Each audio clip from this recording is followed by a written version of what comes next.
Good morning, everyone. Welcome to this meeting of the Tuolumne County Board of Supervisors for December 21st, 2021.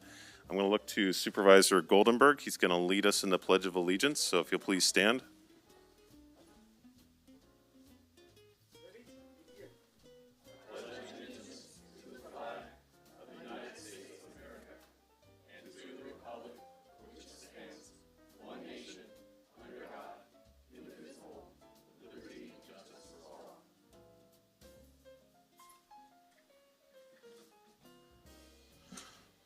All right, thank you all for being here.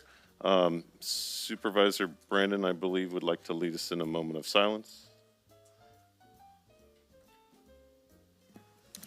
Yes, thank you, Mr. Chairman. I just wanted to take a moment of silence for one of the tribal elders of the Chicken Rancheria Band of Miwok. One of the elders, Lloyd Robert Matheson, ended up passing away on December 12th. He was well known for being a manager at the tribe, being a community leader, working in construction all his life, been a loving husband, and having, I think, a lot of grandkids and a lot of great-grandkids, and he's very missed. His memorial services were just yesterday. So if we'd all bow our hand and have a moment of silence for him.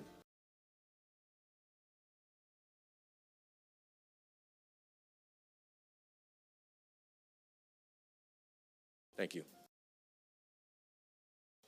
Thank you, Supervisor. Okay, so I'm going to look to our board clerk. She is going to educate us all on the public participation procedures, and then we'll open oral communication, at which time I'll invite anyone in the room and on Zoom to speak to the board. Good morning. In order to protect the health and safety of our Tuolumne County citizens, the board meeting is open to the public with modifications. Face coverings are required for all attendees regardless of vaccination status. During the board meeting, citizens who wish to provide public comment will be invited to do so by the board chair. Citizens who are physically present will be called first. Citizens who are not present and wish to provide remote public comment via Zoom may use the raise hand feature on their computer or press *9 if participating by phone to enter the queue. The moderator will read the last 4 digits for phone-only participants in lieu of name. Zoom webinar via computer at https://zoom.us/j/98737385155 and or phone only 1-669-900-9128 with webinar ID 987-3738-5155. Note, Zoom webinar services tend to have a reduced broadcasting delay in comparison to the Access Tuolumne live stream and is suggested for the closest to real-time viewing and listening. Options for public access audio and video live streaming. The public will not have access for public comments via these media options. They are available for audio and visual only. Access Tuolumne County at www.accesstuolumne.org and click Live and or Comcast Cable 8. Note, Granicus live streaming through the county website is currently unavailable. Important public notice: pursuant to AB 361, members of the Board of Supervisors can participate by teleconference. Accessibility requirements: if you need swift special assistance during the board meeting, please call 209-533-5521. All right, thank you, Ms. Kahuna. You have such a soothing voice. I could listen to you read the phone book. Maybe. Okay, so our board values public participation and encourages community members to take this time to provide comment on matters of county interest. This section is for comment not related to items on the listed agenda. The public comment time limit of 3 minutes per speaker applies, and no action may be taken by the board on topics discussed. Your board members are listening carefully to these comments and appreciate you taking the time to make a personal investment in our community. So if there's anyone in the room that would like to speak on items not on the agenda, now would be the time. If you'll come up to the podium, you'll have 3 minutes.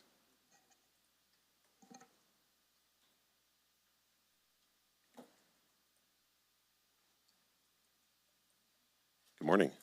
Thank you. Good morning. It's was 32 degrees out this morning, the first time I saw the temperature. So I think everyone should think about those people who are living without shelter and without heat and without hot water. Thank you to McDonald's. I'm glad your bathroom has really hot water so I could thaw out my hands. Chicken Ranch is doing their Christmas drive-through dinner tonight from 5 to 8. The Motherlode Fair will have the Christmas Eve dinner. They're still looking for volunteers on Wednesday, Thursday. Just show up anytime you can help decorate or help slice. I'll be slicing pie. And then they want people for 2-hour shifts on Christmas Eve day to serve.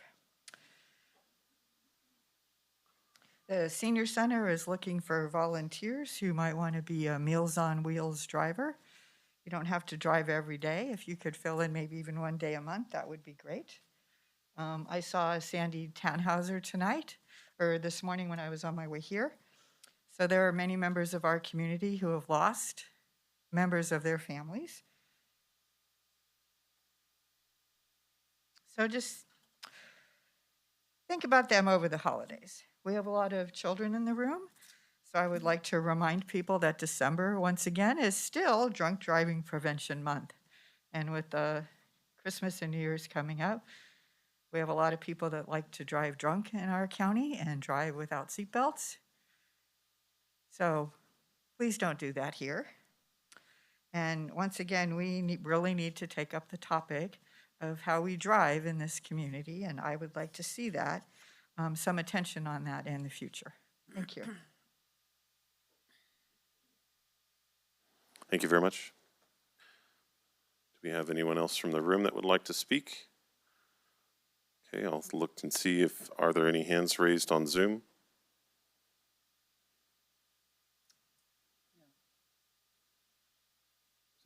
Okay.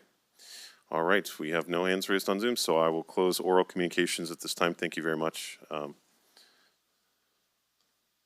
So we'll move on to staff reports.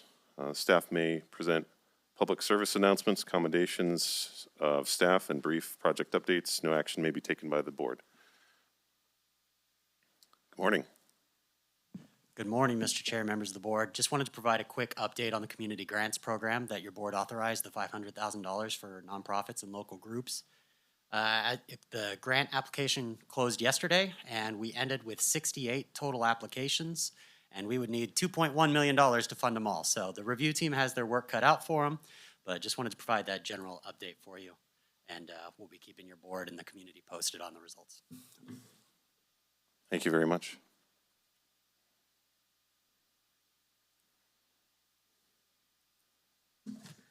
Good morning. Good morning, Jim McCargy, the Solid Waste Director. And I'm getting a bit of a jump start on my New Year's resolution, which is to provide more updates to you in the new year, hopefully on a somewhat periodic basis. With the Solid Waste Division, a couple things I wanted to point out we're working on. One is the Clean California Initiative, and there's two things we've got going on. We have a grant application that's going to be kind of focused around messaging on illegal dumping and littering. And we have plans to incorporate the local schools, including an art mascot drawing competition to create a Don't Trash Tuolumne artwork mascot in the schools. The other thing with the Clean California Initiative is the Caltrans free dump days.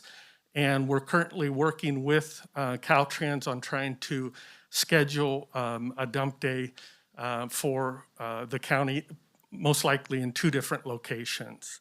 The other thing we're working on is SB 1383, and that's the mandatory organics law that went into effect, actually goes into effect January 1st of 2022. And we are developing an ordinance. There's a lot of requirements with this regulation, and it directly impacts all aspects of the county across departments, everything from, of course, solid waste, but environmental health, code enforcement, county council, of course, is involved in the ordinance. there's a lot to it. So you'll be seeing a lot on that ordinance development. And then also we're working on contracts and agreements. We have 3 franchise agreements for waste collection. We have 2 transfer station agreements, and we have 1 agreement for disposal in Merced County.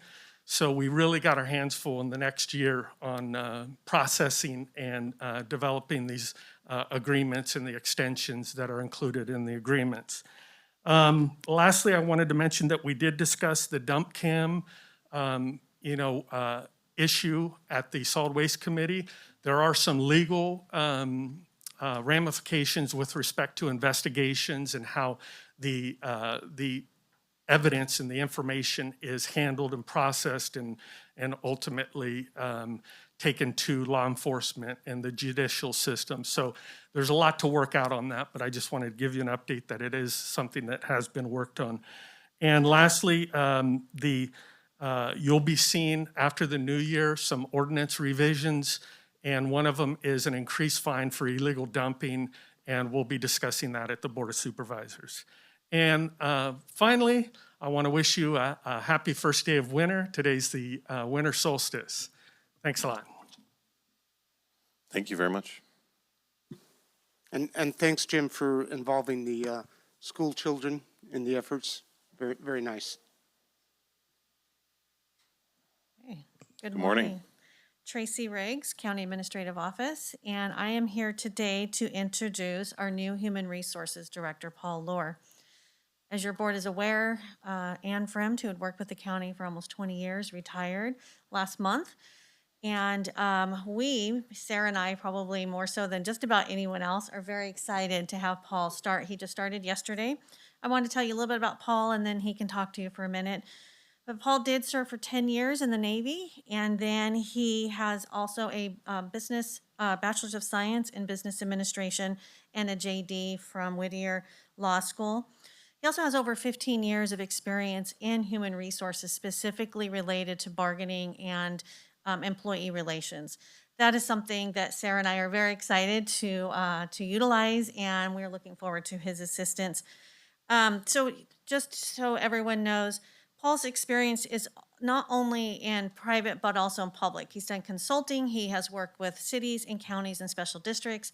He's been supporting some larger corporations, and I'll let him expand upon that, but just wanted to ask you to join me in welcoming him to our team, and we all look forward to working with him.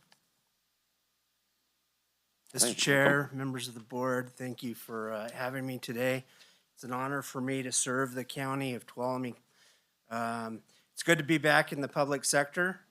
I know there's a lot of work ahead. I was talking to Sarah this morning, and I'm ready to roll up my sleeves. So thank you very much for having me, and it's an honor to be here. Thank you very much. Okay. I'm glad to have you.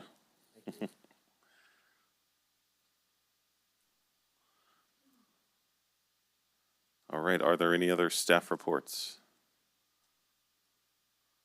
Okay, so we'll close staff reports and move on to our consent calendar. Ms. Cunha, would you please get us rolling on our consent calendar?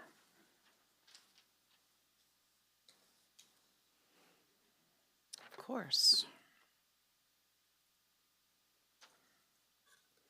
Number 1, approving the minutes of December 14th, 15th, 16th, 17th, 2021 meetings. Number 2, approving resolutions 12821 to join our Central Sierra County partners in forming the Central Sierra Broadband Utility Zone Consortium. Number 3, adopting resolution 12921 authorizing the sheriff to apply for and accept an award of the California Department of Parks and Recreation, Division of Boating and Waterways for the Boating Safety and Enforcement Financial Aid Program for fiscal year 22-23, and to have signature authority on all program-related documents. Number 4, approving the reappointment of Kathy Peacock to the Tuolumne County Commission on Aging with term to expire December 31, 2025. Number 5, accepting the resignation of Chris Daly and approving the appointments of Constance Bone and Marjorie Langdon to the Tuolumne County Behavioral Health Advisory Board. Number 6, approving Amendment Number 3 to the agreement for civil engineering services with Nicholas Consulting Engineer for work related to the Standard Road construction project, increasing the total contract amount to $500,922.91, and authorizing the board chair to sign. Approving the reappointment of Denise Simpson to Area 12 Agency on Aging Advisory Council for term to expire on December 31, 2025. Approving an agreement for temporary registered environmental health specialists with the California Association of Environmental Health Administrators in an amount not to exceed $151,673. Approving the resignation of Tyler Somerset, Sid Rosenfeiner, sorry, I apologize, and Charlotte Frazier from the Tuolumne County Commission on Aging, and directing the clerk of the board to notice of vacancy. Approving the revised class specification and pay range for the public health officer. Approving the revised class specification and assignment to bargaining for the homeless services coordinator. All right, is there any, would any board member like to pull an item from consent? Okay. Okay, so we don't have any items to pull. Would any board member like to make a comment? I heard Supervisor Half first, so that's where we'll start. Yeah, on item number 2, I just wanted to let the board know and the public that we are reforming our consortium, our broadband consortium. It was with underneath ATCA's guys for quite a few years, but in 2018, they no longer supported the consortium that we did have for broadband. The 5 counties that are included in this regional broadband consortium are Amador, Alpine, Calaveras, us, Tuolumne County, and Mariposa. And so we have decided to reform, and so we are eligible for California Advanced Services funds. And they'll be coming down along with a bunch of other funds that we can use for regional projects. And so it's really important that we reform, and this resolution will be handed in along with the resolutions from all the other counties to California Advanced Services Fund, so they know that we have this partnership realigned again. And so far, Amador County has signed a resolution in November. There are 3 counties, one of them being ours, that are doing it today, and Calaveras hopefully will be doing it in the near future. So I just wanted that backup information to be known, and then we can put ourselves in position to receive even other monies than what we have spoken of in the past. Thank you. Thank you. Supervisor Brandon. Great, thank you. And Kathleen, thank you for the work on this as well. This is just from discussions with CSAC. I only wanted to leave one comment that I think this is a very important effort that we're doing to be able to regionally work on broadband.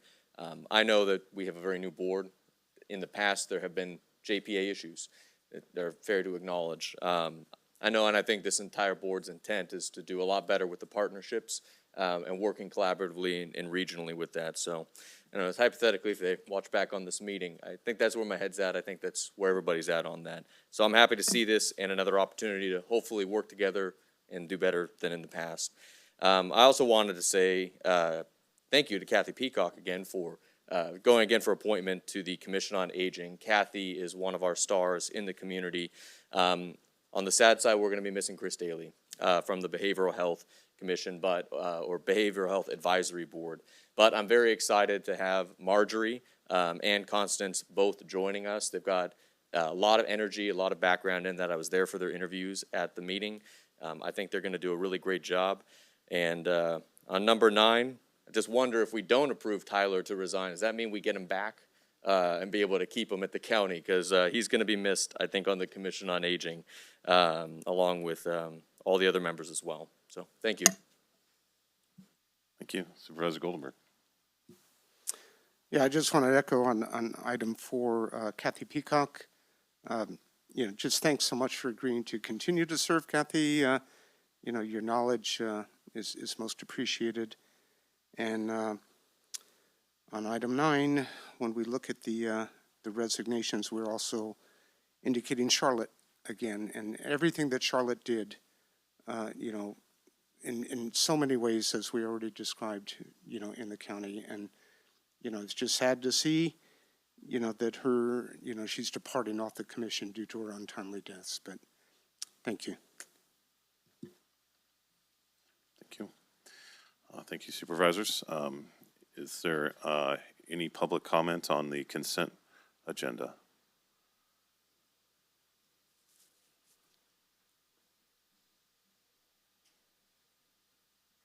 Thank you for mentioning Charlotte. She had a lovely service this weekend, and Don is now in Montana.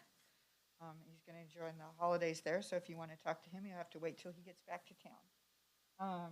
I have a question on item number 3. There's no dollar amount listed, and it said apply for and accept. So are we just being optimistic and we haven't applied yet, or have we gotten something? And if we did, how much? And then on item number 6, that's a chunk of change. And it's on the consent calendar, and what are we adding $500,000 for? And then regarding number 5 on the Behavioral Health Advisory Board, the Surgeon General of the United States last week put out a press release talking about the mental health needs and concerns regarding our youth. So I certainly hope this board will take up that topic. Okay.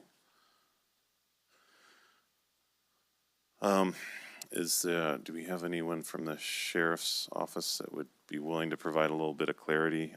I can kind of, a brief layman's overview would be that this is how we fund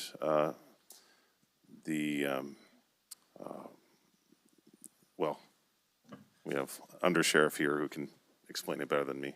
Good morning, Neil Evans with the Sheriff's Office. What exactly do you want to know? So the question was, there wasn't a dollar amount attached to the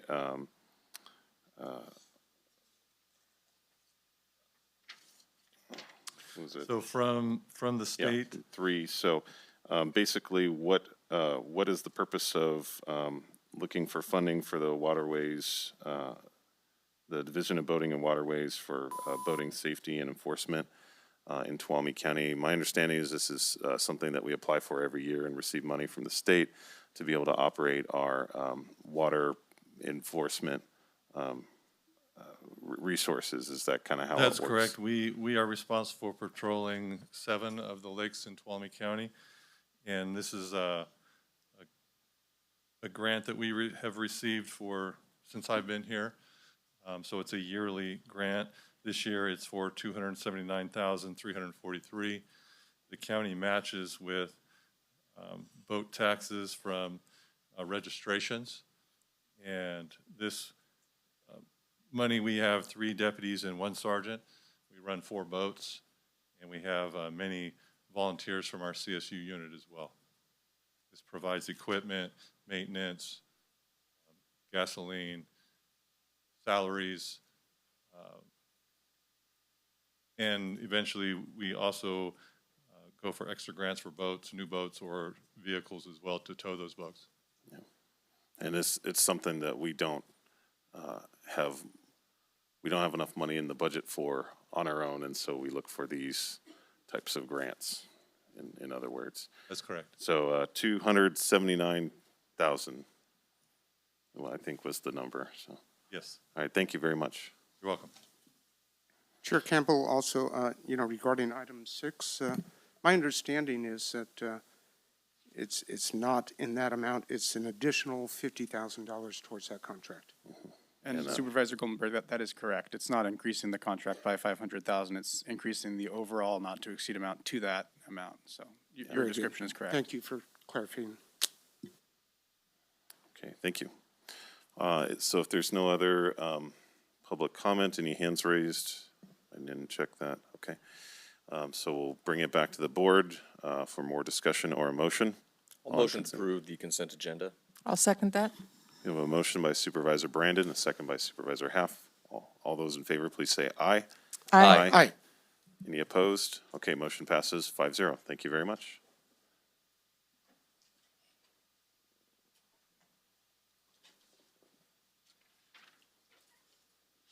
Okay, so we have a 9 o'clock appointment, but I think we will do our proclamation first.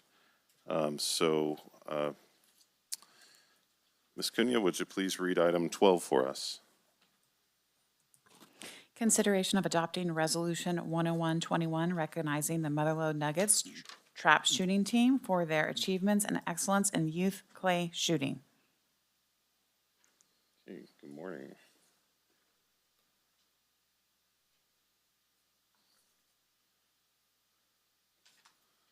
Okay, do we have a staff report on this, or do you want to? Take it- okay. Take it away. All right. Great, all right. And Coach, we could have you and the kids maybe come on up here real quick. Tuolumne County just has, we got a lot of great people. It's surprising for a small area. We have a lot of champions. We have a lot of people to note. And here are 3 members of the Motherlode Nuggets trap shooting team and Coach Lucky who have, and please explain again, I believe, Lucas, you said you are number 1 nationally ranked, right? And then we have Wyatt, no, Court. That's right, Court, I'm working on it. And Court, are you placed as well? Number 2, and? Travis, that's right, we didn't get introduced at the beginning there. Number 5. They sent 13 kids, I think it was to the Vegas finals, and ended up having 15 different awards. Woohoo. We have 8th grade and under team. These 2 help, 3 help our overall scores to rank nationally number 1. Well, that's fantastic, and as soon as I heard about that, I wanted to be able to write a resolution on behalf of the county to recognize this achievement, bring you up here, embarrass you in front of everybody. I think it is such a cool accomplishment. And also to recognize your coach, who has been doing this. How long have you been? This is being my 12th year with the younger kids. I helped coach Somerville for 3 years when my son was on their team. And with the juniors, 12, the last 12 years, we've only been out of the top 3 once. Wow. Supervisor Campbell. Supervisor, if- Campbell, I'm sorry to interrupt. Yeah, can you If speak you could walk to the up here microphone? to the podium, then all the folks at home would be able to hear about your wonderful accomplishments as Thank well. you. So if you'll speak into the mic, then Sure. we'll be able to have everybody participate. Over the last 12 years, we have only been out of the top 3 one time in the state. And we've won the different seconds and thirds nationally, but this is our first overall national championship with the junior team. Our high school team took 3rd place individually, 3rd place gun club, and 3rd place junior varsity team also this year. That's great. And that's a testament to your leadership and being able to provide, I think, a really good, healthy, safe space for these kids and encourage them to do their absolute best. So with that, hopefully we can give them a little round of applause. Not yet, when we're able to do a vote up here on this, and congratulate all of you for what a great accomplishment as well. It's thank you very much. It has a lot to do with the parents' involvement in their lives and stuff. And these kids are great, and I couldn't do it without my wife's support. Great. So thank you. And can we also have Nicole come up? Come on. So Nicole, this is kind of a joint effort here. Nicole has been our first Kenneth L. Maddie Institute intern for Tuolumne County with the 4th floor in the office up here, and going through all the bumps and figuring out the ropes for that as well. She's a Master of Public Policy and MPA student, I believe, and drafted this resolution. And that's especially cool because I think, to my knowledge, this may be the first piece authored by an intern having their time at the county as well. And so with your permission at the end, Mr. Chairman, I'd like to have Nicole present the resolution to the coach and the kids after we have a vote. Okay, sounds good to me. Great. With that, I return it to the board. Okay, Do we want to read it first?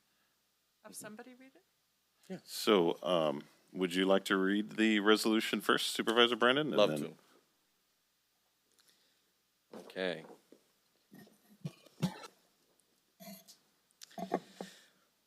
Resolution of the Board of Supervisors of the County of Tuolumne Whereas the Board of Supervisors, County of Tuolumne, State of California, recognizes the Motherlode Nuggets trap shooting team, and whereas the Motherlode Nuggets trap shooting team was established in 2010 as a senior project of Coach Lucky's son, Taylor Lucky, and whereas Coach Lucky's leadership and guidance has supported the success of this group, and whereas the Motherlode Nuggets trap shooting team describes itself as an opportunity for youth athletes to experience safe shooting and handling of firearms while competing in both individual and team competition through the California Shooting Sports Association.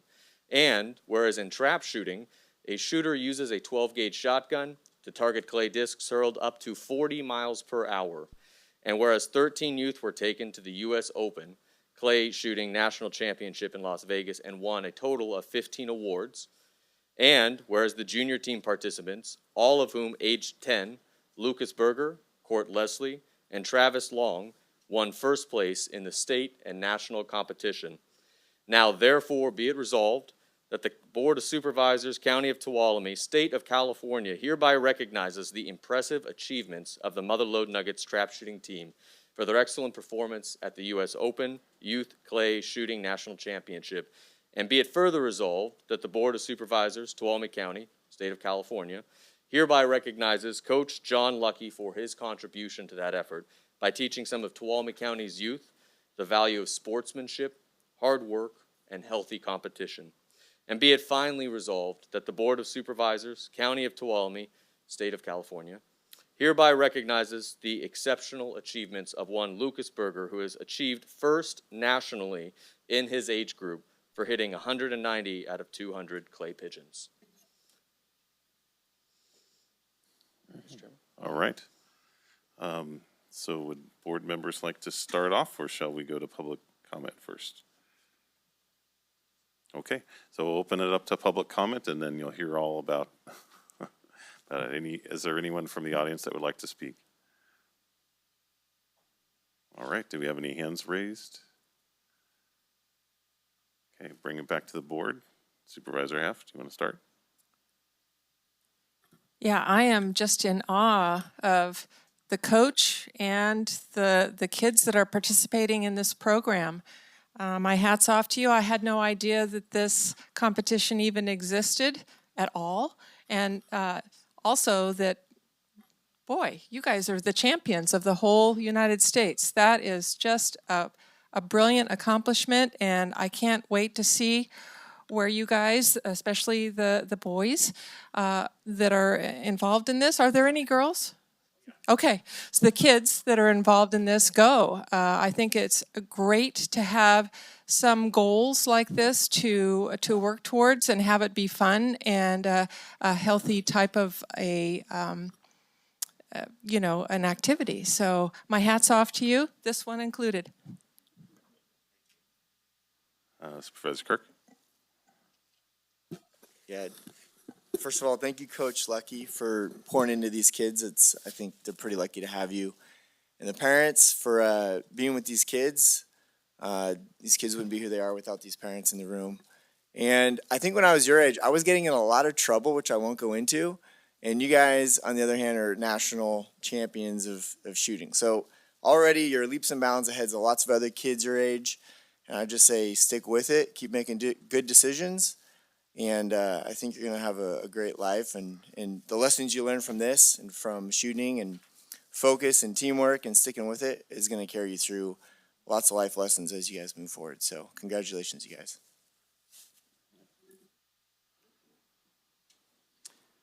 Well, congrats to you guys.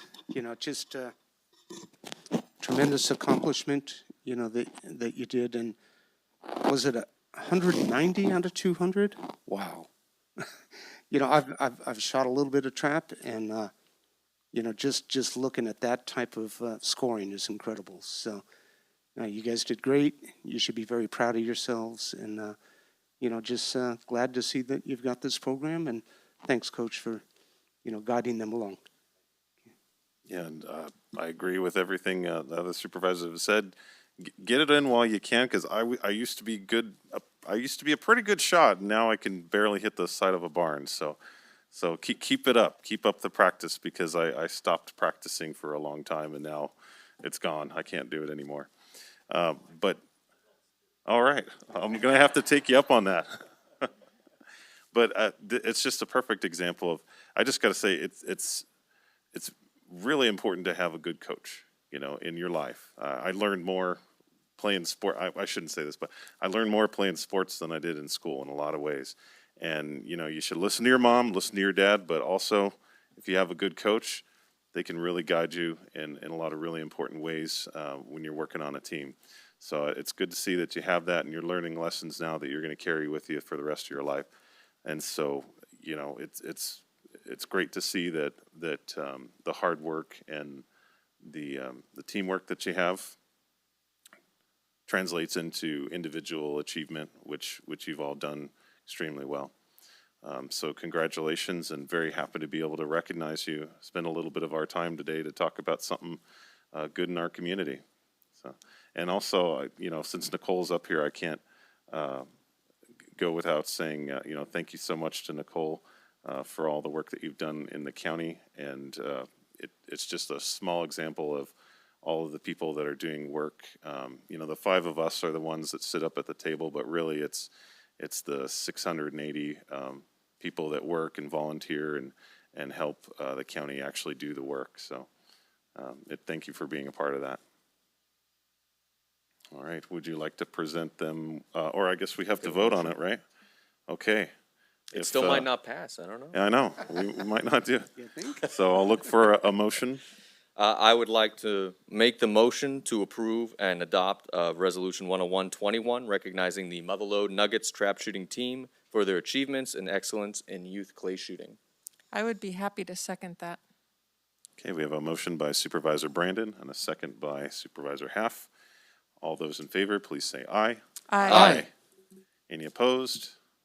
Okay, your motion passes 5-0. Thank you very much.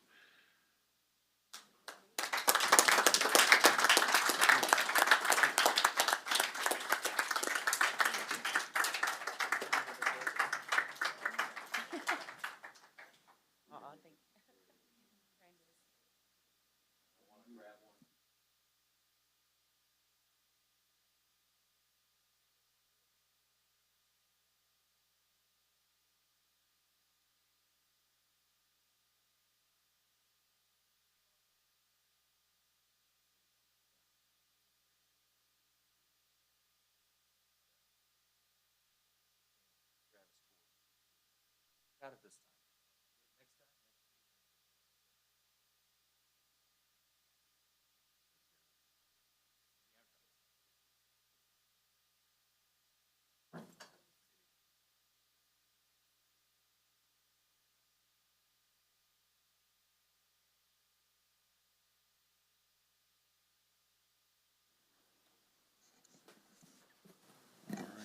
Thank you very much.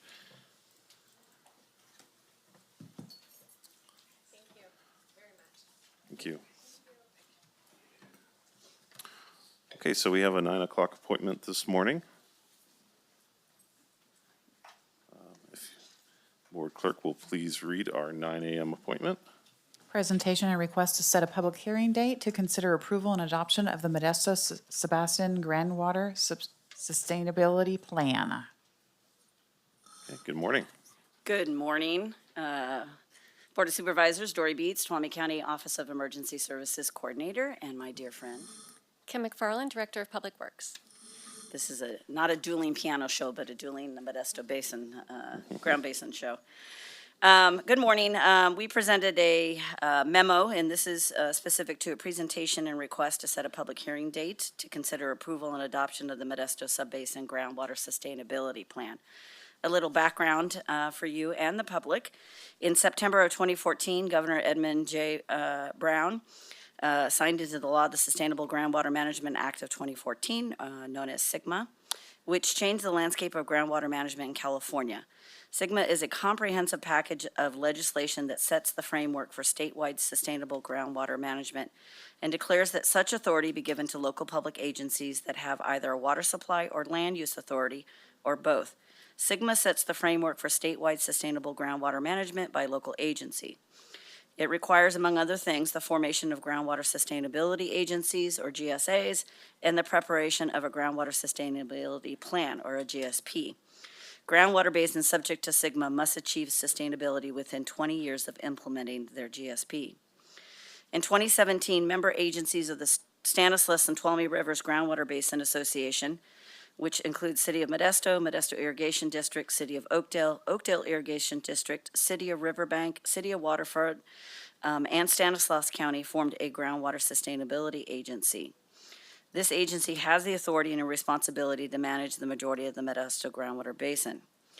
They coordinate its planning process with other neighboring water agencies as well as state agencies. Later in that year, your board adopted the resolution to become the Tuolumne Groundwater Sustainability Agency, or Tuolumne GSA, for approximately 1,000 acres of the 250,000 acre Modesto groundwater basin, or Modesto subbasin, that falls within Tuolumne County's political jurisdiction. The Tuolumne GSA is cooperating in the Modesto subbasin GSP through a cooperation agreement with Stanislaus County. The county also represents the Tuolumne GSA during GSA and Technical Advisory Committee meetings. Many groundwater basins in the San Joaquin Valley have experienced heavy groundwater pumping, especially during the 2012 to 2016 drought. Several basins are in a condition of critical overdraft. The Modesto subbasin is considered a high priority basin. Due to that designation, SIGMA requires that the GSA adopt and begin implementation by January 31st of this next year. Pursuant to the California Water Code Section 10728.4, adoption or amendment of a plan following the public hearing, a GSA must take the following action. A groundwater sustainability agency may adopt or amend a groundwater sustainability plan after a public hearing, held at least 90 days after providing notice to a city or county within the area of the proposed plan or amendment. The Groundwater Sustainability Agency shall review and consider comments from any city or county that receives notice pursuant to this section and shall consult with a city or county that requests consultation within 30 days of receipt of the notice. Nothing in this section is intended to preclude an agency and a city or county from otherwise consulting or commenting regarding the adoption or amendment of a plan. Due to the structure of the Memorandum of Understanding governing the administration, all member agencies must approve and adopt the Modesto Subbasin GSP by their respective governing bodies. Although the GSP will be adopted by the January 2022 deadline, Tuolumne GSA must also adopt the GSP even if later. For those interested in reading the plan, you can find it at https://strgba.org. We've also uploaded the actual plan in today's documents so that the public can access that. The notice to those legislative bodies affected was mailed on November 22nd, so our 90-day period will run until February 22nd, 2022. Your board will need to set a public hearing date then for March 1st of 2022 to adopt the GSP. We are going to go through a quick overview that shows you the plan, location, and a few items, and then happy to answer any questions. And then we will be making a recommendation that a public hearing date be set for March 1st. Okay, great. Thanks, Dory. So a lot of what we're going to cover in the slides have actually already been stated by Dory, but we just thought we'd simplify it a little bit. So SIGMA requires governments and water agencies of high and medium priority basins to halt the overdraft, as Dory mentioned, and bring groundwater basins into balanced levels of pumping and recharge. Under SIGMA, these basins should reach sustainability within 20 years of implementing the GSPs. These are some of the terms that we've been throwing around. SIGMA is Sustainable Groundwater Management Act of 2014. A GSA is a Sustainability Agency, and Tuolumne has their own. GSP is the plan, and the STR-GBA is actually the authority for the Modesto Subbasin that we've been working with. And we just want to give a big thanks to Walt Ward, our water resource manager in Stanislaus County. He's been keeping us on the straight and narrow. So SIGMA was passed, as Dory said, in 2014. At the time, many groundwater basins throughout the state were heavily relied on or overpumped due to the drought and other restrictions on surface water.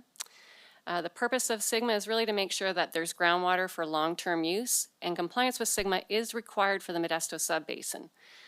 Sigma recognizes that groundwater is best managed locally. However, if the locals can't manage it, the state will intervene. This right here is sort of a timeline of where we are, and I'll just show you. January 31st, 2022, just around the corner. This is where the GSPs have to be submitted to the Department of Water Resources and implemented. And then after that, every year there'll be an annual report. And then every 5 years, we have to update the sustainability plan with the overall achievement of sustainability by 2042. And this map, although a bit of an eyesore, it really, if we could, it's in your memo. If you could zoom in, you can see off to the right, which would be east, you can see a very small portion of Tuolumne County overlies the Modesto Subbasin. That's why it isn't a high priority really for us, but we want to make sure that we're in compliance. It represents about 1,000 acres of over almost 250,000 acres for the Modesto Subbasin. So that is really the only, what the Department of Water Resources considers a groundwater basin. This is pretty much it here for those small lots. And we have contacted all the property owners in June of 2020. There's about 16 property owners, including the Army Corps of Engineer, and so they're well aware of the draft GSP. This is just zoomed in a little bit closer so you can see some of those parcels that overlie the Stanislaus-Tuolumne County border. It's really very few folks that are involved. So these are the GSP requirements, and we had to meet all of these things in order to have the GSP be compliant. And I think this next slide actually shows it. Each of those requirements is actually a chapter in the draft GSP. So introduction, all the basin conditions, sort of our baseline, and then measuring and monitoring, which is key for the sustainability plan, and then how achieving sustainability will be met. And the GSP is available here, as Dory already read out in the memo, but if anybody at home wants to just see it, there it is visually. So the GSP adoption requirements, as Dory stated, we have to send notice to the cities and counties, which was done in November, providing 90 days prior to adoption. It actually will be adopted in January by the STR GBA. However, our board does have to adopt it at some point, even if it is a bit late. It must be adopted at a public hearing, which we are proposing for March of 2022. And all the GSAs, as we stated, must adopt the GSP at some point. So as Dory stated, our staff recommendation is to set a public hearing for March 1st, 2022 to consider approval and adoption of the Modesto Subbasin Groundwater Sustainability Plan. And do you have any questions? Questions? Sorry. I don't have a question, just comments. It's refreshing to see that, when this Sustainable Groundwater Management Act was put in place, that they recognized that authority be given to local agencies, that have either the water supply or land use authorities. And so that's good. So I'm just glad to see that. Tuolumne County's got a small piece here, 1,000 acres of 250,000, but, it's critical. Looking at the wells and the, irrigation needs, to support, many ag activities. So, yeah, I'm glad to see, that we're a part of it and moving forward. Other questions?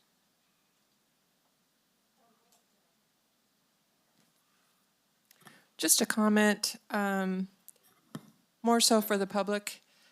So you laid it out very well that there's just a tiny portion, 1,000 acres, that this groundwater basin is for Tuolumne County. So the rest of Tuolumne County, just for clarification purposes, is not in a, quote, groundwater basin. Is that correct? That's correct. Yeah, Bulletin 118 by the Department of Water Resources outlines all of the groundwater basins in the state, and Tuolumne County doesn't have one. And so we are not under any state regulations at this point for any kind of oversight, let's say. Other than the portion for the Modesto Subbasin and Sigma, that is it. Okay, thank you. Okay, is there any public comment? Okay, any hands raised on Zoom? All right, bring it back to the board for a motion. I'll make a motion to request that we set the public hearing date per staff recommendation, I believe it was March 1st. Is that correct? Correct. And move forward. Thank you. Do we also need the adoption of the An adoption of the subbasin? Modesto Subbasin Groundwater Sustainability Plan. I'll second. Okay, I have a motion by Supervisor Goldenberg, second by Supervisor Brandon. All those in favor, please say aye. Aye. Any opposed? Okay, motion passes 5-0. Thank you very much. Thank you. Thank you. So let's take a break. We'll come back at 10 o'clock. Okay, so we're back from the break. Welcome back to this meeting of the Tuolumne County Board of Supervisors for December 21st. We left off on so we were back to the regular agenda. We left off on item 13. So I'll look to Ms. Cunha. Could you please read item 13 for us? Recommendation from Natural Resources Committee and the Fire Safety Advisory Committee work groups for Board of Supervisors to comment on Bureau of Land Management plan to expedite fuels reduction treatments and fire protection efforts near high fire risk areas on public lands in Tuolumne County. Okay, fun stuff. Hello again. Good morning. Dory Beats, Office of Emergency Services Coordinator, and I'm joined with my dear friend, Nick Cashy, Tuolumne County Unit Chief for CAL FIRE. The Bureau of Land Management is seeking public comment on a plan to expedite fuels reduction treatments and fire protection efforts near high fire risk areas on public lands in California and Northwest Nevada. The statewide Wildland Urban Interface, or WUI, Fuels Treatments Programmatic Environmental Assessment, they're calling it SWIFT PEA, aims to complete projects on approximately 900,000 acres of public land over the next 10 years. The statewide Wildland Urban Interface Fuels Treatment Programmatic Environmental Assessment is being developed to support projects on approximately 900,000 acres over the next 10 years. This project aims to reduce intensity, severity, and spread of wildfire in and around communities that board the public lands administered by the Bureau of Land Management, or BLM, to reduce the risk to lives, property, and resources. Public comments that will assist in the development and the environmental analysis include locations of priority emergency access routes, utility corridors, infrastructure protection, and local economic values at risk. The Natural Resource Committee met on December 8th and approved the recommendation to your board to submit a comment letter. While the full Fire Safety Advisory Committee has not met, it meets tomorrow, the governance and emergency planning work groups under the Fire Safety Advisory Committee reviewed and recommended as well that your board submit a comment letter. Attached are maps of the proposed priority project areas identified by the BLM. Both the Natural Resource Committee, the Fire Safety Advisory Committee, and our local CAL FIRE TCU forester agree on the areas identified as a priority. You see in front of you a map, and we did upload this as well as a part of the package, as well as the BLM press release and documents specific to the project. This particular area, just so you know, this map, all of the green are the priority project areas that BLM has suggested as a part of this environmental analysis, and thus the comment letter we are recommending. It totals about 36,361 acres within the project area. The total acreage of BLM property in Tuolumne County is a little over 46,000. And so they are identifying 36,000 of that as priority projects. Those are in the green. In the yellow are the BLM properties that are not in the scope for this particular project. And then I'm going to hand over to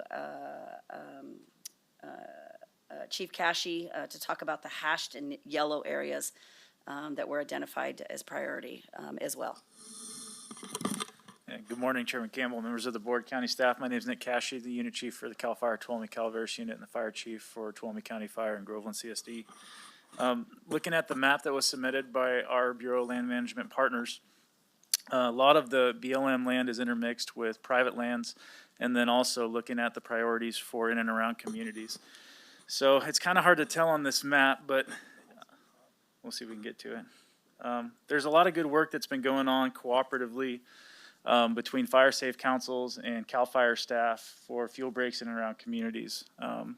a brief example of the benefits of the Bureau of Land Management fuel reduction work they're proposing would be to potentially plug in some holes of BLM land that we were unable to treat in places like Yankee Hill and our cattle drive fuel break projects in the Columbia area, just as one example. As we move out to some of our other areas, again, thinking of fuel reduction work as it's best strategically placed in topographic areas that can best stop a wildland fire. The ability to work on the BLM land pretty much opens up and allows us to connect dots on several projects that we have going right now currently. And then in building future projects, again, that continuous piece of fuel reduction work is what gives us our best angle at stopping or at least slowing wildfire. Here is a little bit more detailed of what those areas are. For clarification and for the board as well as the public, the red areas are vulnerable communities that we've identified that have no secondary egress. And so it's a project that we're working on multiple layers, including evacuation planning, but also as it relates to fuels reduction projects within Tuolumne County. And so what we are asking the board on behalf of the Natural Resource Committee and also the work groups under the Fire Safety Advisory Committee, that you approve the draft comment letter from your board to the BLM on expediting fuels reduction. And I'm happy to read that comment letter if you'd like, Chairman, or I don't know, has everybody read the comment letter? Yeah, I have questions. Yeah, I Sure. don't think that's necessary. Okay. Happy to answer any questions. Okay, are there questions from the board? Supervisor Happ? Yeah, so first of all, clarification, 900,000 acres is in the whole state, is that right? Of It is which- California and Nevada is their project. Okay, of which 36,361 acres are in our county. We have 46,000 acres 46. in the county, but 36 have been identified in the priority projects on this map. Okay. And I don't see Groveland at all on this map. Are there some projects in Groveland? Because I can't see them.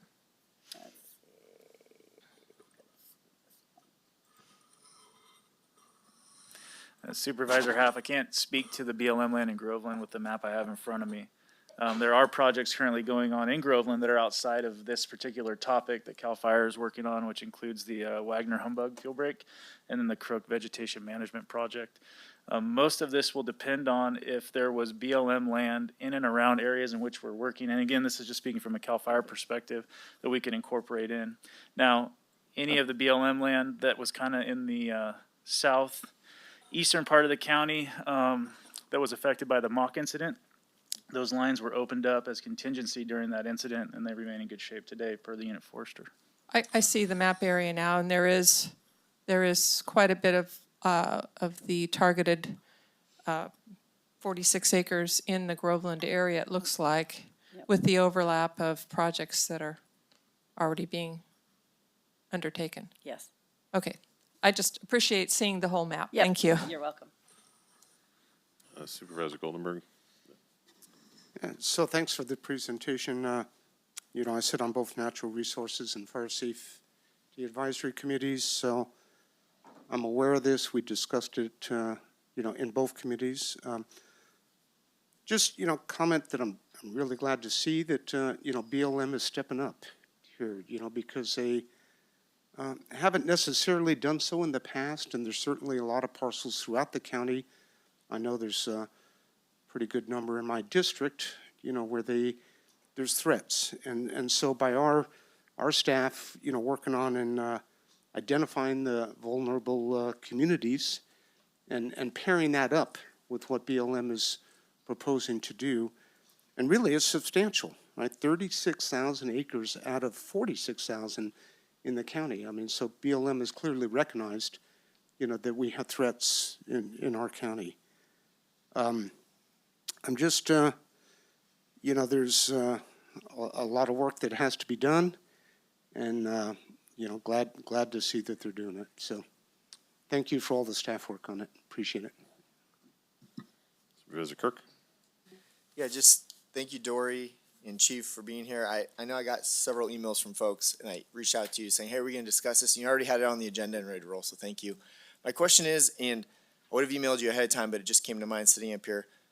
Now, this opens up the door for a lot of potential treatment, but is there any discussion, have you heard anything from BLM about actually doing the treatment, the funding, where the work's gonna come from? Or is this just basically saying, hey, these are the places we've identified, we're hoping that you get a yes, but have you heard anything about where the actual work might be funded from?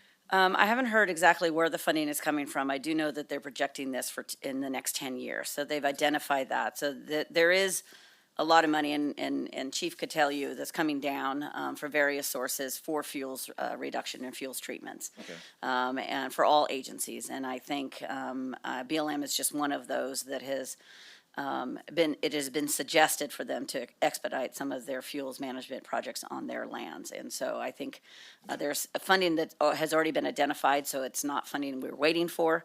That's thus the expedited. They realize that, but they have been set in their project description 10 years to do all of that work that they've identified. So that's why we added in the comment letter that Tuolumne County would like to be one of the first.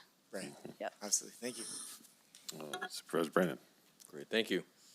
I'm really happy to see, because correct me wrong, I think it's northeast of Bramble Hill Christmas Tree Farm, right, going up there into BLM land. So a lot of the, I think, Lost Dutchman Mine and some of the areas that we've seen fire incidents or potentials with squatting and that kind of emerge. So I'm really happy to see that as a priority project area.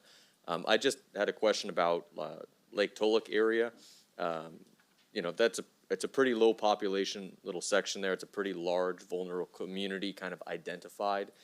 I'm curious how the vulnerable communities were kind of considered.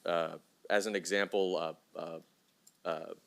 going up Marble Quarry Road to Blue Mountain Mineral, you know, that area is one way in and out. It does have a lot of residences there. Would that be applying, or some of the areas north of Columbia?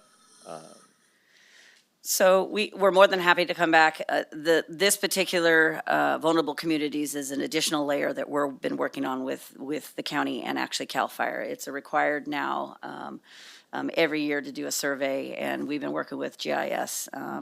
And so it's 30 or more homes, and that's really the vulnerable communities, you know, definition that came from the state. And so we've been identifying those. It's been a work in progress, and so that layer is something that we've created here to help us identify those areas specific to roadside brushing projects on county roads, et cetera. Also looking at developing evacuation planning, grant funding, whether or not we could do secondary egresses in the future to some of those areas. That's going to be, and that's a whole nother subject that's tied into this. I'm more than happy to come back and give a report on that and really look at those and how they sit within our priorities, but also to what the state agency, specifically CAL FIRE, is looking at for future funding of those. So Great, thank you so much. I do want to just allow the chief to say one of the works that we're also talking about in a future report out to your board that might help identify some projects. Yeah, just a point of clarification. So the Bureau of Land Management land that's within the heart of the state responsibility area that you see on your map there, we have a really good relationship with the Mother Lode office, which is the office that oversees this. Work collaboratively a lot, and the staffing levels in which they've done a really good job of the fuels work accomplishment in both Tuolumne and Calaveras counties that they're able to do. One thing in looking at this and basically painting that picture of collaboration, we would like to come at a later meeting and present to you all the fuels work that is actually occurring in Tuolumne County so that you're aware of it. I think we can do a better job of communicating that to you. And once you see all the work that's being done, again, collaboratively with our fire safe councils, through CAL FIRE, and all of our cooperators, you can really get a better picture of the strategicness in connecting these fuel breaks and protecting these communities, and give you kind of a better picture of what's going on in regards to specifically in your district. So it's something that Dory and I talked about earlier today. I just want to throw it out there to the board that we'll be coming hopefully with a presentation for you at a later date. I think that's going to be really important for the public to see and hear. Thank you for thinking of that and planning for it. Yeah, and I was going to say as well, thank you very much for highlighting that, because we've had a better working relationship with BLM in the past few years than we've ever had. And a lot of that is that, you know, they've struggled to have the funding that they need to do their job, just as counties have struggled. And so we're kind of on the same team in a lot of ways. And, you know, just for example, I'm very familiar with that little green square at kind of with the cross hatching at the top of the map. I've walked pretty much every square inch of that area, and it is a significant issue for that neighborhood. And BLM acknowledges that, and they realize it. I think it's just the source of funding. And so getting started here with that communication and just defining what the problem is and defining these areas, I think will go a long way to hopefully the money will start coming in to actually do the treatments.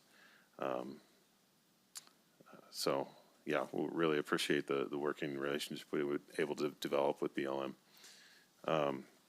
Is there any public comment?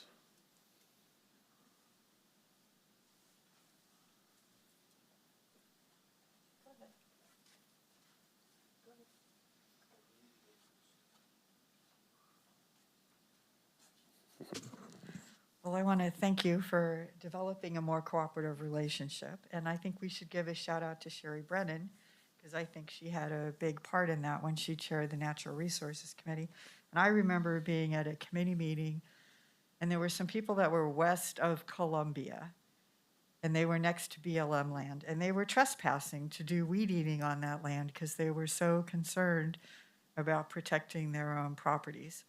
So I would like this letter to be quite forceful, because they haven't really done much for a long time. And there's property here in Sonora that they didn't want to do anything with either. So I want to be courteous but forceful. Thank you. Thank you.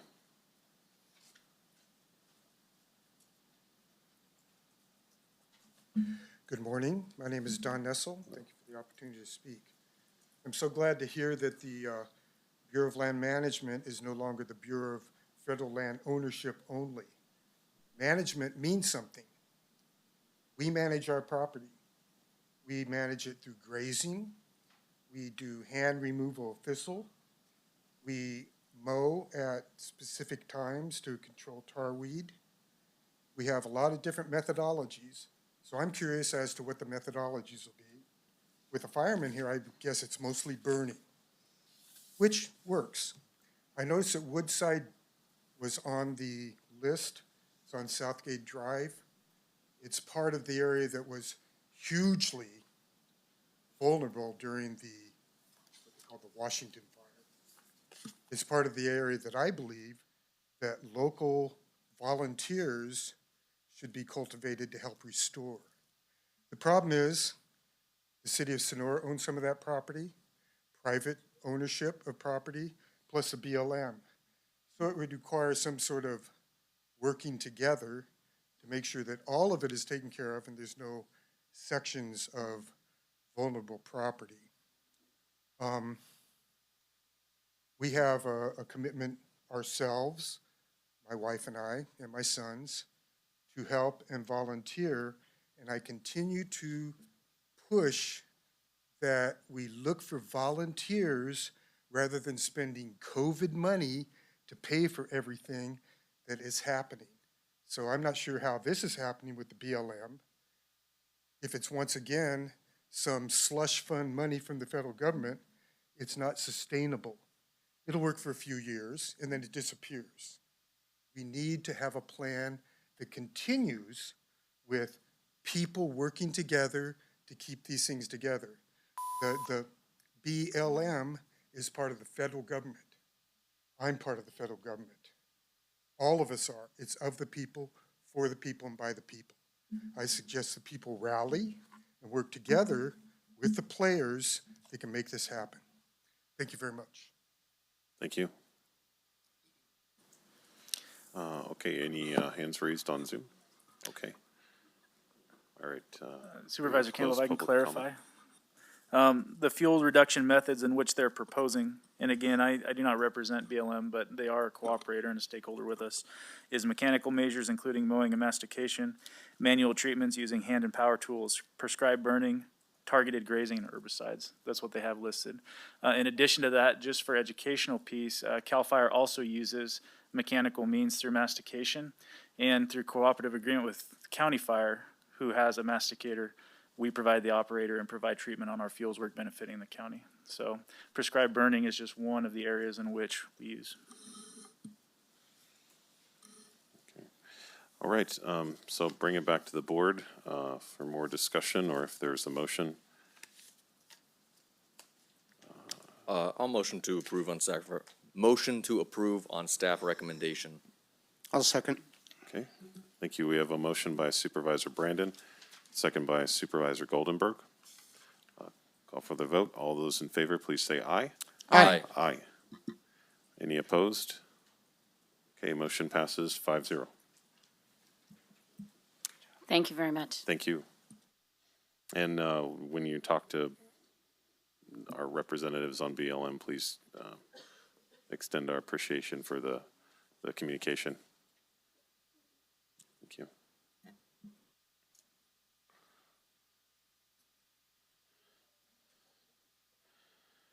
Okay, so we're on to item 14.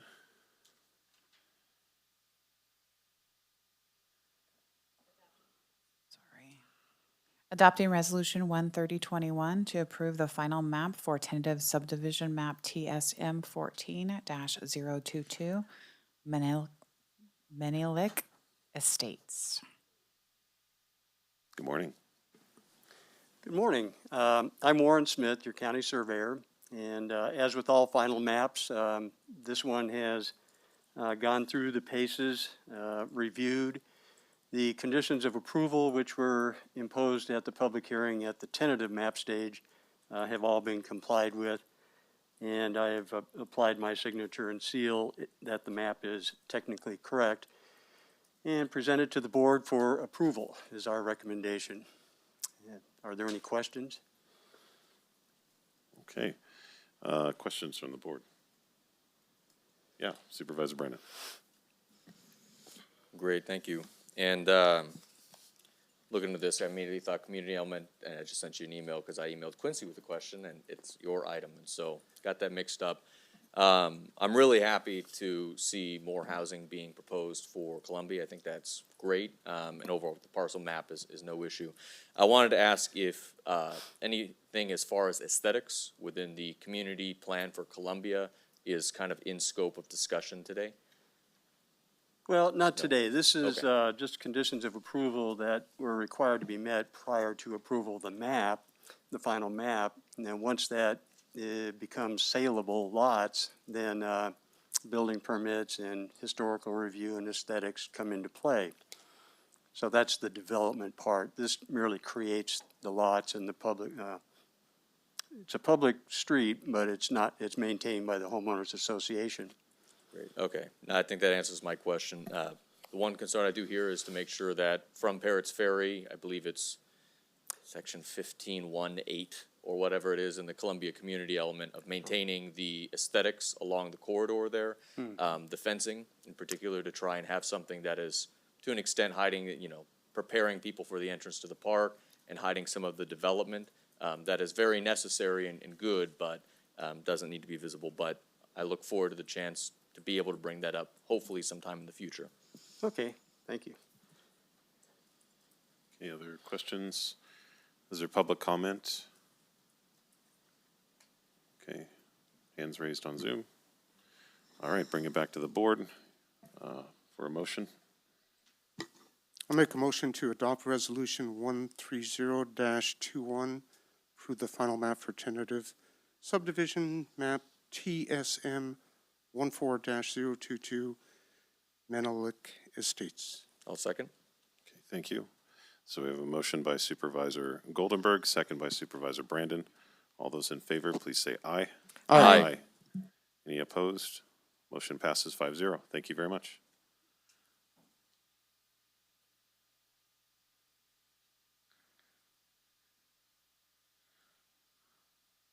Okay, so item 15. Discussion and consideration of providing direction to the Tuolumne County Commission on Homelessness Ad Hoc Committee to identify potential sites and site management for independently managed campground-style sites as a minimum level of outdoor shelter for people experiencing homelessness.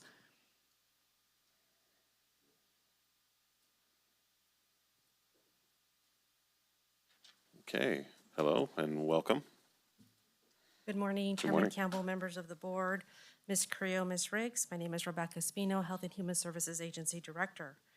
It is with pleasure to introduce the Homeless Commissioners, Vice Chair Dana Baker and Tom Crosby, who will present for your consideration and direction a concept regarding an independently managed campground-style homeless site. Thank you.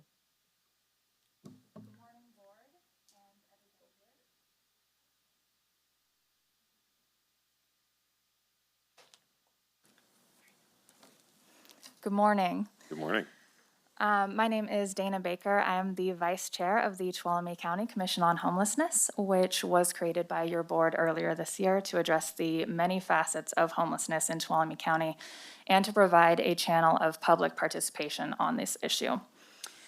Thank you to Supervisor Brandon and Supervisor Half and Director Espino for all your involvement on our commission thus far. I'm here today on behalf of the commission with another member, Tom Crosby, to request your endorsement of our goal to establish a sanctioned, cost-effective, independently managed outdoor shelter site to provide a basic level of shelter for the many people experiencing homelessness in Tuolumne County today. So to be clear, what we're asking for today is just your acceptance of our commission to move forward with developing such a plan. Because so the plan would be developed and then brought back to you for further consideration at a future meeting. And so the reason for this preliminary step is that we understand and respect that the development of such a plan would require the input and collaboration of staff, county staff and stakeholders such as the CAO's office, legal, community development, the DA's office, law enforcement, fire, et cetera. And so before we request to draw on those resources and collaboratively develop a detailed, thorough plan with a proposed site, we just want to ensure that this type of project is in line with your will and what you would like to see for the county. Last night, the city council, whose input we would also like for something like this, did vote to support us in developing this plan 5-0, and will also be requesting support from our local tribes. And then lastly, I want to note that our commission is working on multiple fronts right now to address homelessness, including a navigation center being spearheaded by Supervisor Half, but that this is the first proposal that we wanted to bring forward to you all today due to the urgency of needing to designate some sort of basic space for and centralized services for the hundreds or more people who are sleeping outside in a tent in our county right now and are being criminalized despite having nowhere to go. So with that, we are very grateful to present this to you today, and we look forward to your feedback and hopefully earning your endorsement of our moving forward with this plan. And I will let Tom walk through the specifics of this conceptual proposal now. Thank you, Dana. Dana's done a really great job of actually covering the text on this slide, so if we could move forward to the next one.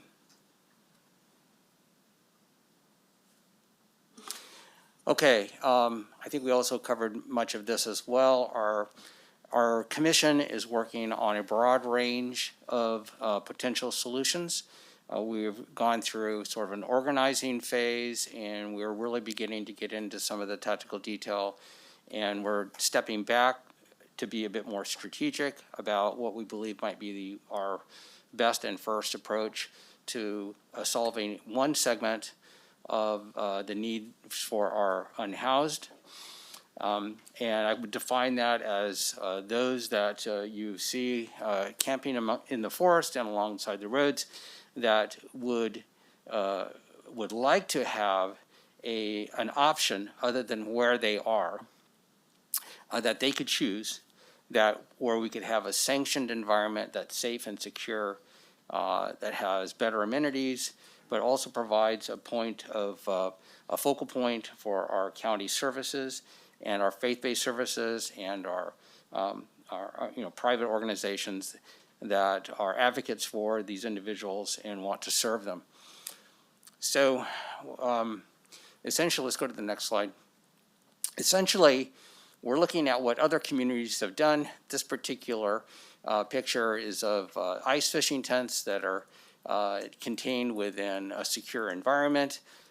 There's a electric lock on the gate. It's not to keep people from leaving, it's to keep people from coming in that aren't supposed to be there. In this particular arrangement, this is in a city. Our environment's clearly different, but this represents a site that could have sanitation facilities, shower capabilities, food services, a place for the community to engage with local county services to help them define a path forward and get from this stage to the next stage. So essentially what we're looking at doing conceptually is providing a site similar to this, or whatever configuration is going to fit within the requirements of the county and our geography, to make it a transitionary point for these people to be able to evolve to the next stage in their lives, hopefully get free of being homeless and deal with the underlying factors that create those situations for them. Let's go to the next slide, please. So we're a group of 21 people, pretty bright, been around the block a few times on these topics, have been really anxious to get into the details of how we might actually do some good and solve some problems. But lots of ideas, but we need to make sure that we're working this plan with our stakeholders and county staff and others, and our community, and gaining community support for what we're intending to do here. So we have some criteria. I'm not going to go through all the details here. You can look at these in your packets and online. But we have some criteria that we are advocating for here. And let's go to the next slide. And it can get deeper into detail in terms of the technical components of this. Okay. So I think we're back to essentially recognizing that it's going to take a lot of energy and effort and labor and resources from a wide range of people, particularly our county partners and staff partners, to be able to develop a workable plan and move it forward. There's funding mechanisms that and processes that need to be followed. And so we're asking for a level of engagement that can allow us to move forward, and we're looking for some direction at this stage from this board as to whether a site, as we're sort of outlining as a possibility here, is supported by this board. And we're prepared to answer any questions you might have. Well, thank you very much. I know that you've been working really diligently on this and put a lot of effort into it and talked to a wide range of interested parties. And so just to kind of highlight the hard work that's gone into it to get us just to this point. So very much appreciate that. Questions from the board? I guess, okay. Supervisor Kirk or Half, you want to start out? I kind of wanted to hear from those who sat on the committee first before I comment. Okay. Supervisor Half. In that case, I have some questions, but I wanted to start with a clarification, something you said straight off. With regard to what happened with the city council last night, it's my understanding that the city voted 5-0 to continue the discussion and collaboration, not necessarily approve this plan. That's my understanding. Correct. This is not a plan yet ready to be approved. What we're looking for is cooperation and engagement in further developing the plan, but recognizing that that's a big effort on the part of both the county and the city. We want to make sure we're on the right path, we're tracking a solution that you envision as being appropriate before we ask for that level of engagement, because we recognize it's a lot of work to get this done. And the city engaged very well last night. We had representation from law enforcement, fire, planning, and their council was genuinely engaging and interested. And at the end of a rather long discussion, fruitful discussion, they encouraged us to proceed.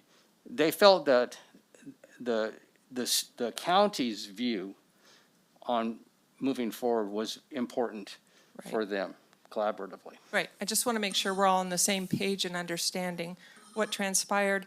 And my next questions involve a slide that you had at the beginning. One of the bullet points said replace the need for the OES emergency shelters and supplant provisions or services provided under extreme temperature mitigation plan. Those are a little concerning to me, so I'd like more elaboration on what you mean. Yes, we wanted to outline what this plan does not seek to do. So it's clearly not, it doesn't reduce the urgent need for affordable housing. It is a site that's intended for a temporary increase in security and stability for people as they move forward. It also does not replace or supplant those things. So we wanted that to be clear because we know that those other things obviously currently exist. Right. And then, sorry, to your other question, the city council, they did amend the language from endorsing the plan, but I believe the language they used was support us in developing the plan. And that is, I took that to mean they would potentially like to see something like this done, and they would support us via providing resources, staff resources towards collaboratively developing something. So yes, it wasn't exactly the endorsement, but it wasn't, I interpreted it as stronger than simply continuing the discussion. Okay, because that's the words I got, continuing the discussion and collaboration. So just want to make sure we're all understanding that. And I think the parameters, which we spoke of earlier before the board meeting started, that have been laid out by our county administrator are very important. They're going to determine the way I vote because we do have to go through county staff and we can't have, you know, any commission or committee going off on their own and doing things without the authorization of this board. So as long as those are understood, I don't have any further questions. Any other comments from those on the committee or commission? Yeah, I was gonna, as I had a role working on the ad hoc group as well as with TICO in developing this, so I'm very interested in the rest of the board's conversation, which is why I didn't make comments to start.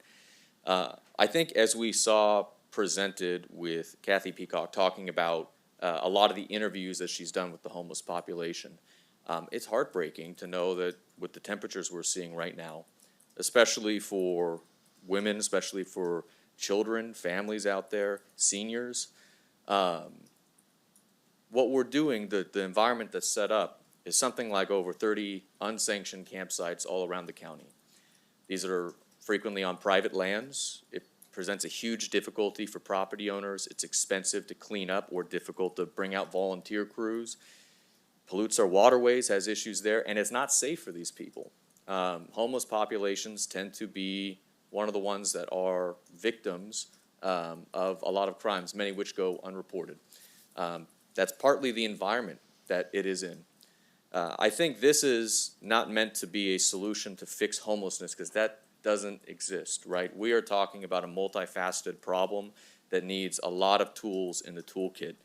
The idea of this is a better alternative, a concept for that I think eliminates many of those community nuisance issues and maybe provides at least the first step off of rock bottom for some of these people to be able to have a toilet, know that it's a safe, relatively area, know that it's a place for Health and Human Services to go door to door and provide assistance, and a point of access into the system.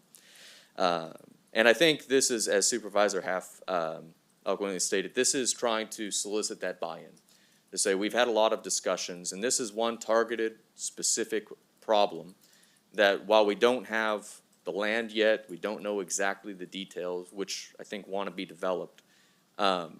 Is this something that this board would like to support to help address many of those nuisance issues? And again, I think about the families, the kids, the people who maybe aren't the high-risk, population. I mean, how do we get them into a safer space, especially when we're talking about a situation where we're working on it, but we don't have the housing needs right now. We don't have what we need to put someone that's after recovery into a sober living environment. We need to develop more of that, but it's going to take time. So what do we do until then? I think this is an answer of what we can do until then. Yeah.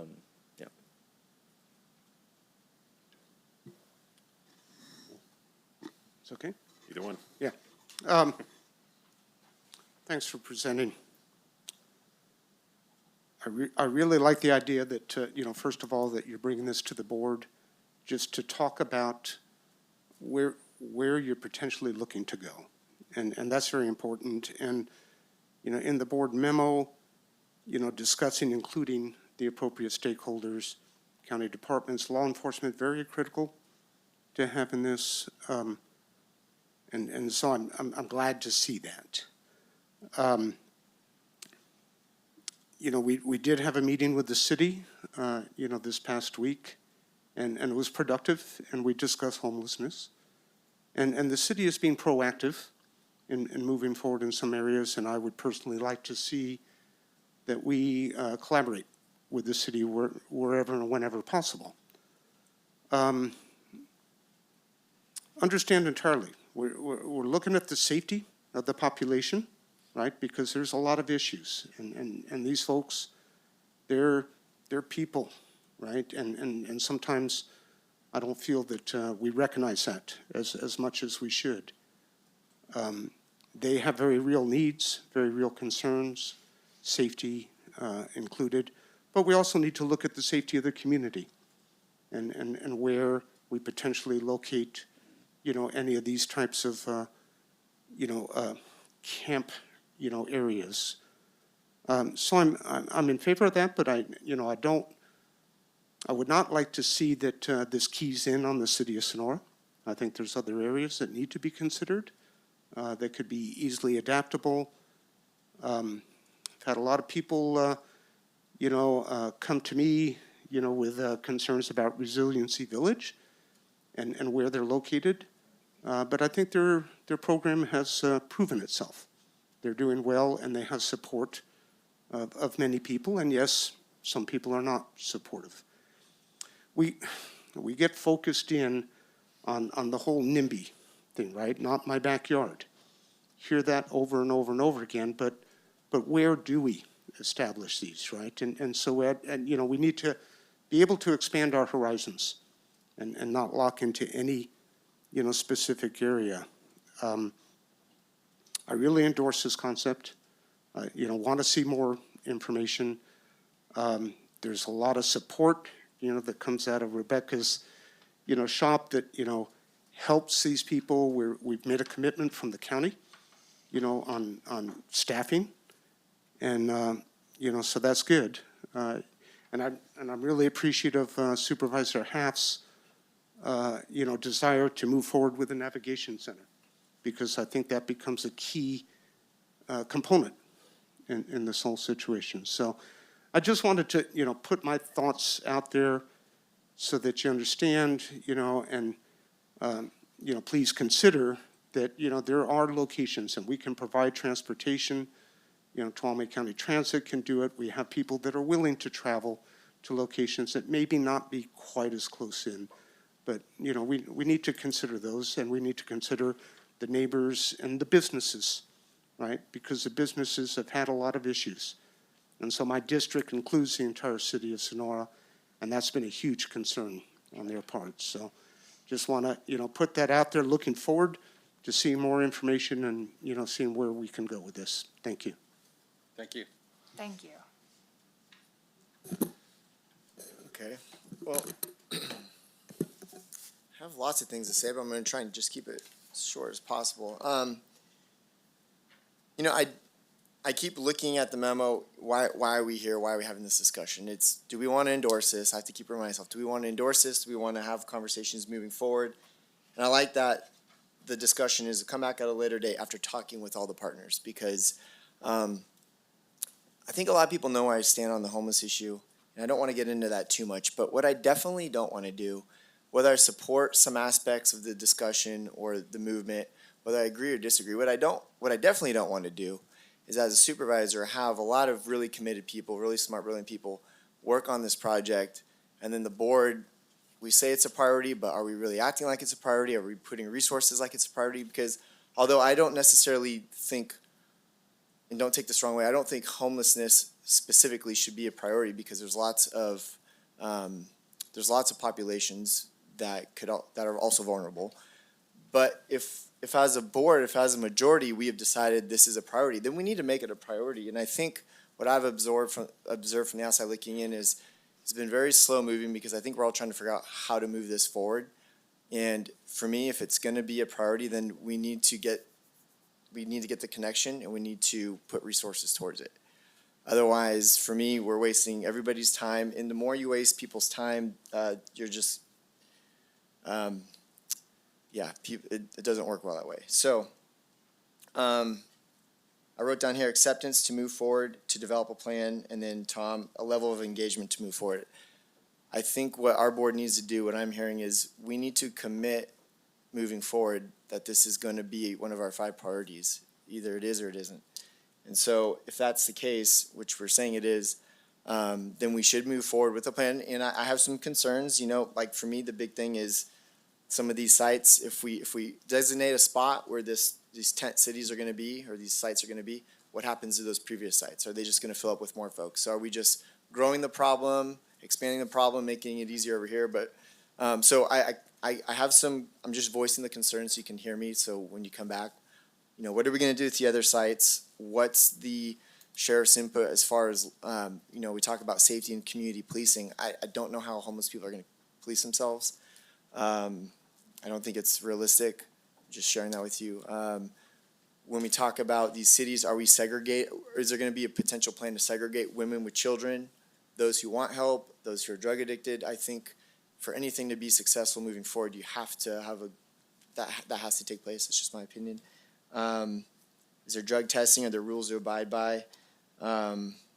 Again, if there was a successful program in the state or the nation, everybody would be doing it, but there's not. There's a multi-billion-dollar industry in California trying to solve this problem, and we're not. But the state hospitals are closed down. These folks, a lot of them who have mental health issues and committing crimes, are no longer in the prison because of prison, because of the changes that have taken place with laws. And so we have them on our streets. So that's why moving forward, I do want to support you guys. I want to support, even though I may not agree with a lot of the nuances, details, as it being one of our 5 priorities, I think we need to move this forward. And if this is one of your ideas and you got a lot of smart people working on it, I would just ask that you would address some of the concerns, maybe reach out, because I know you got 2 really good supervisors who are working with you, but for me, if you want my support, I'd love to give you my input as far as how I might be able to support any action in the future.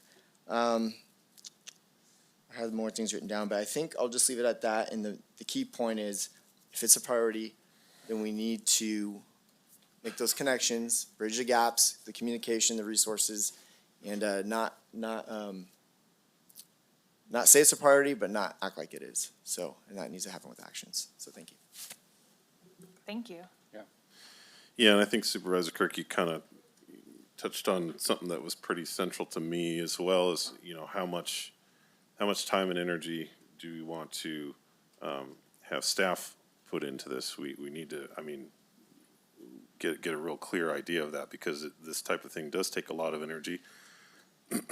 And, I'll just say for my part, and people, I've said this many times before, but if you were sitting there today with a solution to homelessness, my next phone call would be to the Nobel Peace Prize Committee, you know. And so it's something that some of the brightest minds in the world have been working on, and nobody's found a complete solution. So I'm vehemently opposed to finding the perfect solution to homelessness in Tuolumne County, because I don't think one exists. But I think what you've done here is come up with an idea that addresses many of the central issues with homelessness in our community, and that to me is the real goal. The main thing that, and other supervisors have kind of touched on this, is that whatever location or locations is selected, there will be significant opposition to that. There always is, and there always has been whenever something like this has come up, and we really need to recognize that at the outset and take as many steps to mitigate those concerns as possible. I think this is kind of the first effort to do that, and also that we are, like Supervisor Goldenberg said, we're talking about people, and saying, I think this is a great idea, but we need to keep it out of this neighborhood. Or I think it's a great idea, but just as long as it's, not near Sonora or not near Jamestown or Twain Harte, or, not kind of looking at that way, and just being open-minded to all possible locations and starting fresh from the beginning, looking at everything equally, I think it is a strategy that would help. There were a couple of things, so I think that the letter to the board is really good, laying out the concept, and then in your outline, I think the benefits, what this does not do, I agree 100%. There were a couple of things, if it's okay, I just wanted to kind of ask about in some of the bullet points with the eligible site criteria. I agree with affordable and acquirable, zone clearance, setup time, security and safety. This is just kind of a minor question, but that first line, no hazardous or visibly dangerous features. To me, I guess I'm thinking ahead.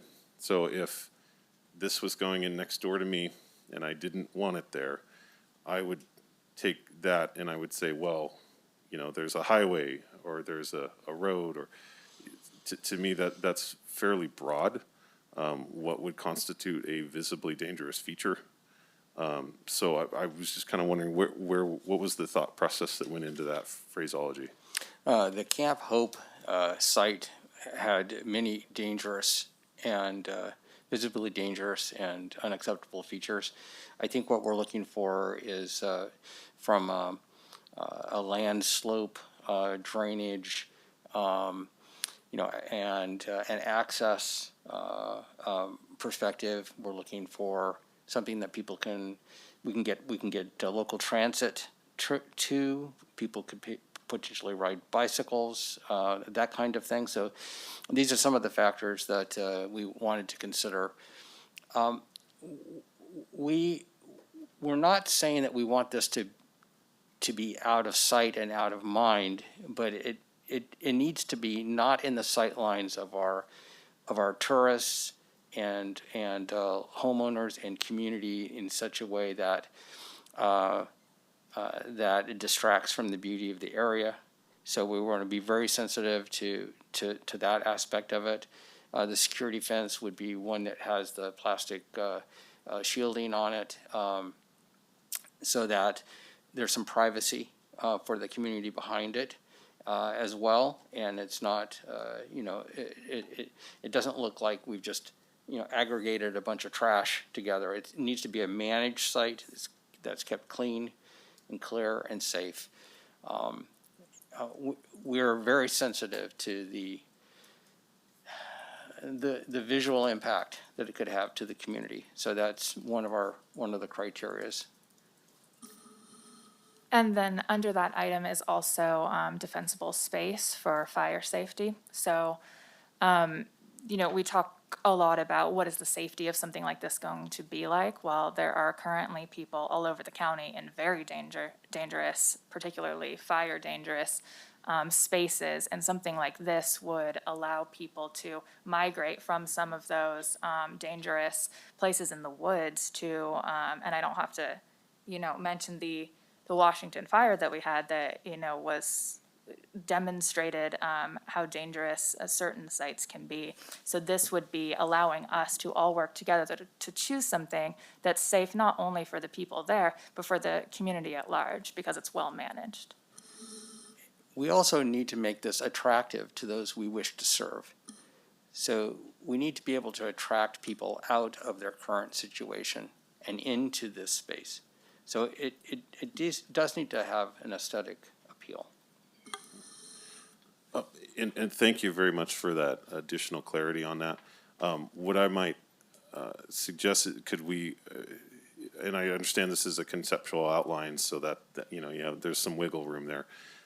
Instead of no hazardous or visibly dangerous features, could we just say avoid?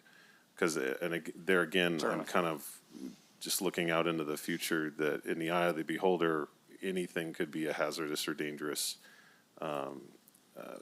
feature, and that might come back to make it more difficult. Life is to find a suit. inherently dangerous, right? Yeah. So yes, absolutely, we can adjust that language. Thank you. And then the last two things I wanted to kind of highlight, and here again, it goes to the adjacency to communities, residential areas, and then that one I'm okay with. I think it's going to be very difficult to have no adjacency to communities. We're very spread out, sparsely populated county, and so somebody lives everywhere. But you say limited, and so that, to me, that's, if we're defining it, that we're not going to put it right in the middle of a subdivision or something like that. But, as a goal, I just kind of think, they're human beings, and so if we shouldn't be looking at the idea that we're going to make sure that they're out somewhere in the middle of nowhere where nobody has to see them or worry about them, So that one gave me a little bit of pause there. And then visibility as well, for the same reasons that if we're saying no visibility from the highway or major collectors and putting fencing around it for the visibility, to me, that's a bit restrictive. That's going to really limit the locations. Again, instead of saying no visibility from the highway, could we say something like, with the goal of limiting visibility from highways, major collectors, something like that, so that we're not pigeonholing into, if we have a good site that is near a major collector, but there are other ways to mitigate any kind of concerns there, we want to be able to do that. Absolutely, yes. We can change the wording, soften it there. Thank you. Okay. And that was all my comments. Thank you. And again, thank you very much for the work you did on this. Thank you. Thank you. Okay, is there public comment? We'll open that up now.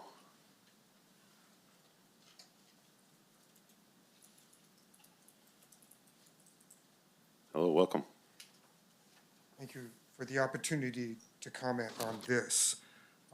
This is something that I have had an interest in for some time. I went to your meeting in Jamestown. What a crazy time that was. You would have thought the mine site would be, hey, we could use that effectively. And I don't think it's totally out of the picture, but nonetheless, you got a lot of pushback there. So I see a site that is built like a campground up in the high country. It has individual sites. It has fire rings for fire safety, because there's three key issues. One is fire safety, one is waste management, and one is sanitation. Waste management, as Jason Ward would agree, one pile at a time doesn't work. Cleaning up tons of stuff, because a bunch of people are allowed to live somewhere. Why they accumulate so much garbage, I do not know.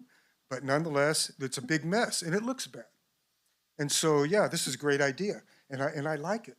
I like the idea of having a managed campground. A manager possibly being a county position or a city position.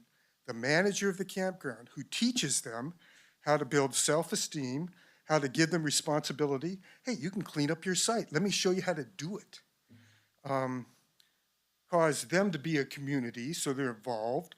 They recognize what it's all about on managing their waste, on sanitation, and on fire safety. And they love it. They like being a community. They like protecting each other. The self-policing idea, that's a good idea. Discrete centralized management is a real situation that we should deal with, just the same as we built highways for all the cars, that you put this situation in a manageable situation so that it doesn't become a problem for the public. I've dealt with homeless people personally over the past 25 years, starting with a bunch, I don't even know where they came from, but a bunch of teenagers that were downtown when my kids were kids, and they hung out on the wall in front of the Veterans Hall. I don't know if you guys remember this, but my wife and I were down there trying to figure out why they were there. Primarily rebellion was a problem. No one's going to tell me what to do, including my parents or anybody else. So they were homeless downtown. We paid for one young woman to go back to Idaho to her parents. She was a homeless teenager who was a key for abuse. She was back in 3 days. So it's a situation you have to deal with in some other way than financing the return home. Health and Human Services is a great idea at the site. You've got them there. There are going to be issues. And I would suggest that the board send a letter to the current administration of the country to stop the open border issue, because even though that isn't affecting us here, that's affecting Southern California big time. You can't let people pour in without any way of knowing how they're going to be taken care of. And so we're dealing with that. Gosh, I guess that's it. Thank you very much. Thank you, sir. Other comments? Any folks on Zoom? Okay. All right, I'll bring it back to the board. And I'm going to dive out there. I actually had my number one thing that I was going to ask you about, but I forgot and I skipped a number two. So you have requests for participation of county department stakeholders, including law enforcement, HHSA, fire officials, community development. Could you add Office of Emergency Services to that as well? And the reason is because of coordination during an emergency, like what we saw with the Washington fire. OES is going to be the first agency involved in that. And so could we add that as a stakeholder group? We are actually pleased to actually already have the Office of Emergency Services actively working with the commission. So that is one of the stakeholders that engages and has engaged in it, and we're already working with Dory. And I do have a question regarding this same paragraph here, because it's in your letter to the board, and I wanted to know if, to date, have you reached out to any of these folks, law enforcement, health and human services, fire officials, community development, in your endeavors here, or are you planning on doing that later? We did reach out when we had first brought this plan forward with a couple proposed sites for feedback on whether those sites would be appropriate. However, just understanding through that engagement, the level of work involved in getting back to us and answering those questions, we thought that we would take a step back and make sure that this is something that your board wants staff utilizing some of their time to do before we continued to just send out questions and questions. So we took a pause on that deliberately, just out of respect for time and for your direction on moving forward with this. Thank you. Any other questions from the board, or look for a motion? I'm sorry, Ms. Riggs. Thank you. So we've had a little bit of conversation, or meaning my office along with the commission, and we will work closely with them. We will need to return to the board, though, so that we can discuss the level of priority, as you've been alluding. we need to know if at all, you would like us to push what we're currently working on and what is the immediacy of this. So we can't, I'm not prepared to give you like, this is what we'd have to push off to do that. Remember, we don't have that position in our office that would have focused on that. So we will have to stop working on some things in our offices in order to really make this a priority and get a feel for the board on the timing for it. I do want to share with, and I've shared with this, with you individually in the past, that there is some frustration on behalf of staff when we hear how we haven't done anything and there's nothing out there for people now, because staff did have a project and we were ready to move, and there would be a place for people to be out of the cold right now had we gone forward with that. And that is the Jamestown mine site. And I know where I have been, where I've tried to do housing for people, and it was just behavioral health. It was not a homeless encampment of sorts. And I will tell you that no matter where we go, people will be upset. They'll want you to fix it, but they don't want it next to them because there's fear. And so we really need to work on that. And we will also need to do a series of stakeholder meetings, and they alluded to that as well, is to what is it that those that will be serving are telling us that they need, right? But that's all part of the process. So we'll help them work on that plan. But, we have, in order to utilize the building code through the urgency ordinance that your board approved earlier, that's X and O, in order to do those alternative types of housing, such as the pallet homes and tiny homes and tents, it must be on county property, or it must be owned or operated, controlled by the county. So that means that your board also needs to be considering how much money do you want to put into this, right? So when we come back, that will help us in what type of plan we're building to come back to you. Are you looking at, you would like to possibly purchase or lease land?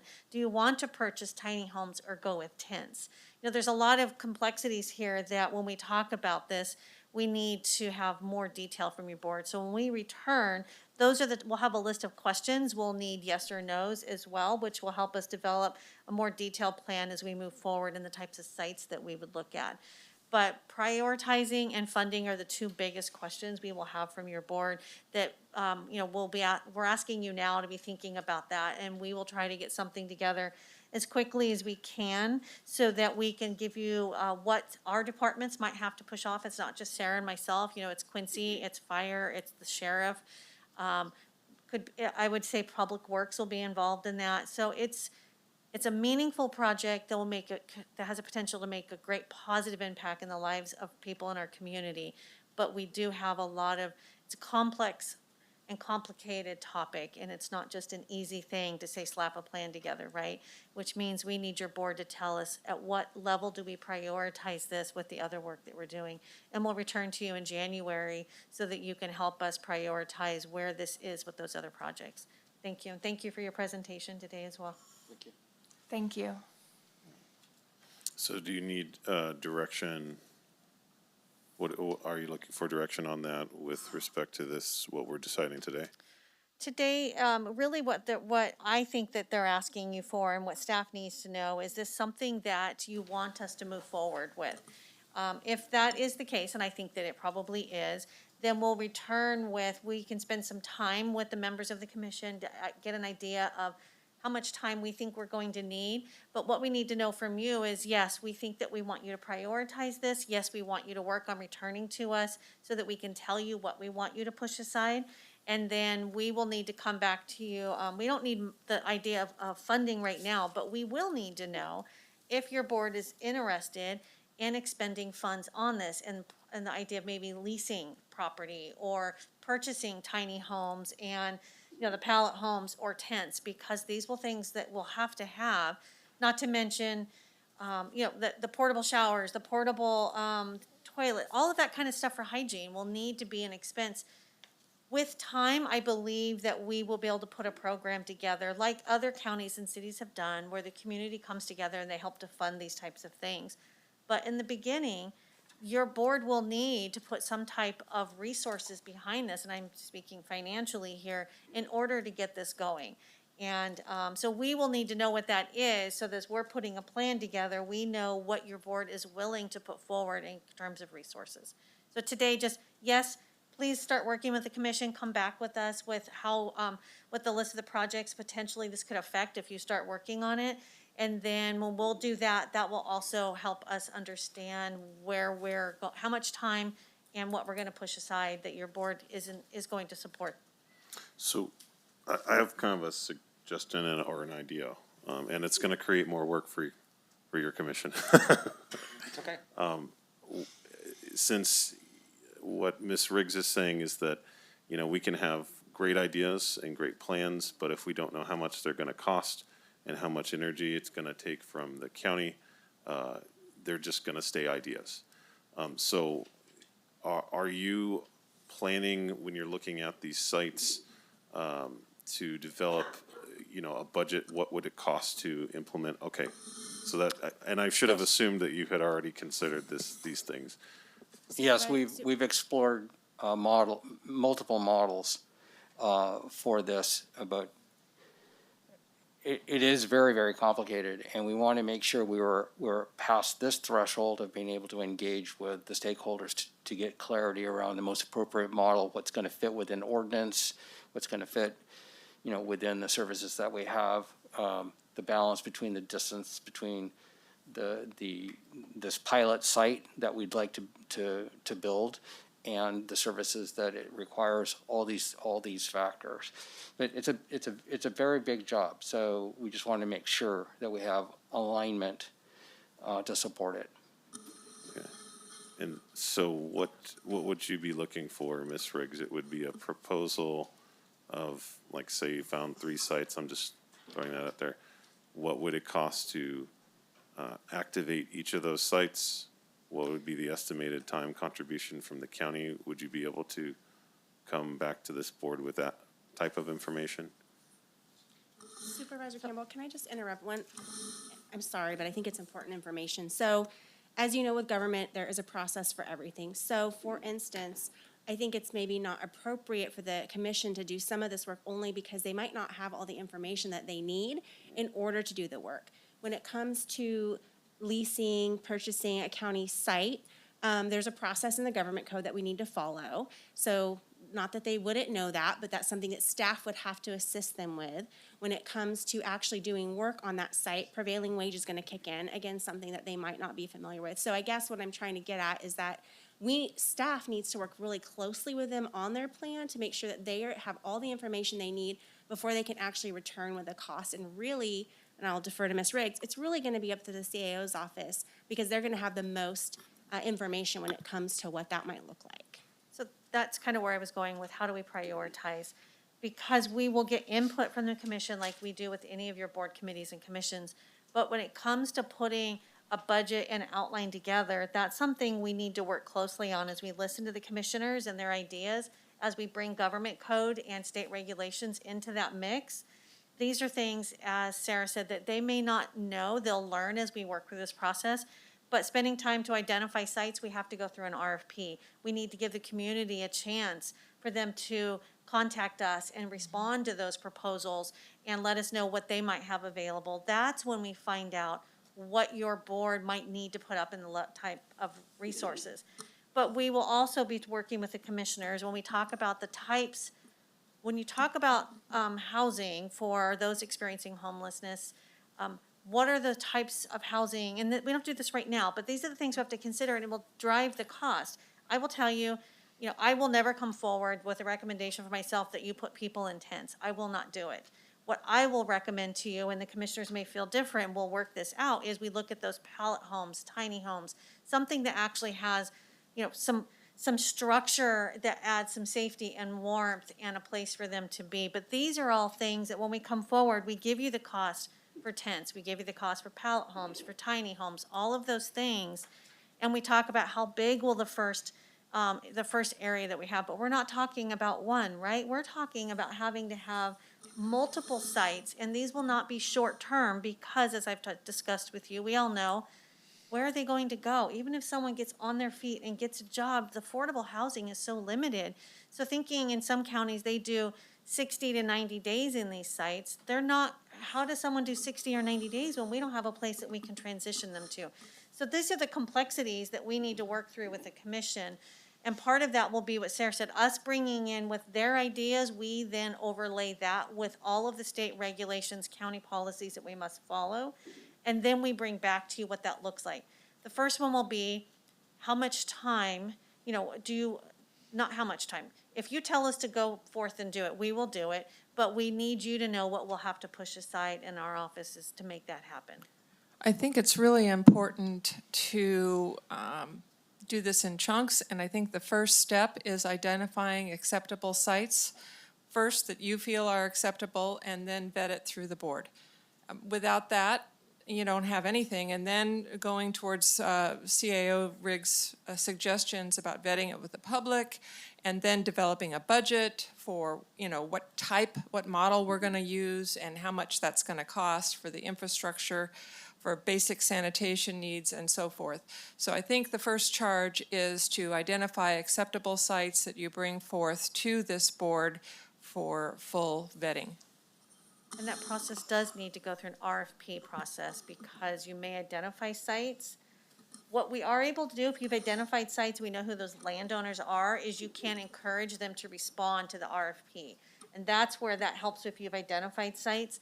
But we cannot just go to people and say, we'd like to lease your property. We have to actually put something out so that everyone has an opportunity. And we'll work with the commissioners to do all of that. To chime in on this, I think there was a few different iterations of this and trying to find the best approach that's going to work for the county. Obviously, we've had issues with being able to fill the role that would be the primary staff support for TICO. And I think that has caused an interruption. It has caused difficulties with it. Initially, there was discussion about looking at specific properties, what's available, trying to do cost estimates, and and it got to the point where I think, as council mentioned, there were questions we were not able to answer, not for lack of trying, but there were a lot more partners that needed to have input. Wasn't always necessarily a huge commitment, but we needed an estimate for this. How do we ensure there's fire safety? If there's a security plan, how does that work? If we're doing an RFP for who manages the site, we don't know what those rates would be because we haven't put it out yet. I think this was on purpose at the end, realizing the core concept. We're talking about trying to get that input from the board, from staff, that it was actually better to reduce the ask down to the simple core. This seems like a good idea to a problem that I think we can all see. And do we want to move forward with that? We did put homelessness as one of our annual goals this year. I think forming of TICO has been really good in that. And this is kind of continuing to try and work towards what we did identify as a goal for 2021. And as Supervisor Kirk mentioned, I hope we do put resources and make it a goal for 2022 as well. I did have just a couple specific points. One thing is it does have to be on county-owned or leased land, but I think the intent was always to have this be, as mentioned in the presentation, an independently managed facility, working with our nonprofit partners to find somebody that can probably do a really good job at that as a managed site. And then the other is I completely agree with Supervisor Campbell. I think Supervisor Goldenberg touched on it too. This is a county-wide issue. It has to be a county-wide solution.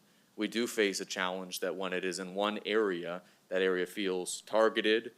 We get kind of a NIMBY backlash to it. That may not just be because there's a real issue. It may be because of perception. And this is, I think, we're looking at a master plan, 5-year kind of thing as potentially a goal coming up. How do we be able to create it in such a way that this issue that affects every district is also addressed where each district is putting in? Because we got a collective action problem, right? Nobody wants to be the first one to have to accept the cost, but everybody wants to reap the benefit of it. I think there's really good discussion that we can have on that in the future as to how do we spread the burden, but also spread the solution to make sure that everybody is having the contribution. And that way, when we go to our districts, we're not saying you're being treated unfairly. It's we're now doing our part, and once we've completed that, the other districts will also be doing the same, and we're all in this. So anyway, just a couple I thought important clarifications on that. I appreciate all the feedback, staff time on this. I know this has taken a long time to, I think, reduce it to be simpler, but I really do. It's been very helpful as we've been formed to try and figure out where our direction is for that. Yes. Just a brief follow-up. This Supervisor Brandon just, hit it. This is a countywide problem, right? This is not compartmentalized to one area, though we see certainly that there's more issues in certain areas. I would just, I really appreciate the work that's gone into this, the thought processes.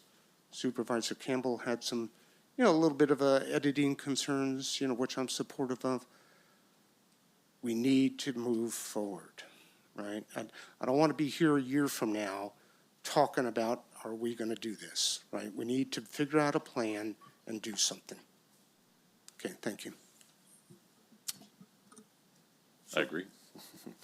Tom, you had a... I'd like just to make a comment that many of us are looking for a public-private partnership in this effort where the entire burden doesn't land on the county. When I think about the county, I think about it's us as a community.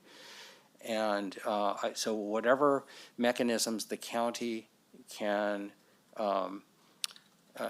help us deal with such that we can pull in the public and private organizations to help not only in acquisition of property, but the operation of a site. That's where I personally would like to see this go. And I think that we have members on the commission that also feel that way. I know that increases the complexity, but it's a big problem. And we're going to need to pull in all the resources at our disposal to do that. And so we're looking for that. We're looking for ordinances that allow the engagement of the private and faith-based communities to help. Thank you. And, Mr. Chairman, if we're ready, I'd be willing to make a motion on this. Sure. Supervisor, yes, I'm please. saying, including your edits on specifically the adjacency and hazard section to make it a little less restrictive, and then also adding OES onto the further request section. I'd like to make the motion that the board endorse the concept of establishing sanctioned, independently managed campground-style sites as a minimum level of outdoor shelter for people experiencing homelessness, and authorize TCO to identify potential sites and site management in collaboration with county stakeholders. I'll second that. All right, thank you. We have a motion and a second. Any other discussion? Otherwise, I'll just go to the vote. All those in favor, please say aye. Aye. Opposed? Okay, motion passes 5-0. Thank you all very much.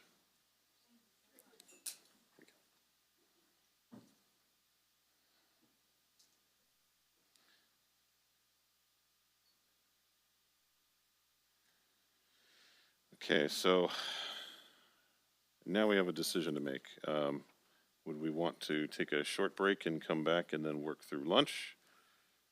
Or do we want to continue on and then take a lunch break?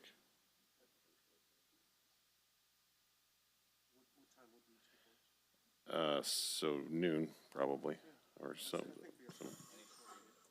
Chairman Campbell? Okay. I do think it's possible that even the short break, but that you have really, what do we have? The sheriff's item, and then the memorial, and then you have a closed session, and it's very short. I think that we could get you out of here by 1 o'clock if you wanted to work and just be done for the day. So just something to consider. Okay. I think I have 3 that are in favor of that approach. So what we'll go ahead and do is take a 10-minute break now, and then we'll come back and work through lunch. Apologies to anybody that's hungry. So we'll be back at 11:33. Welcome back to the meeting of the Tuolumne County Board of Supervisors. So we were on item 16. So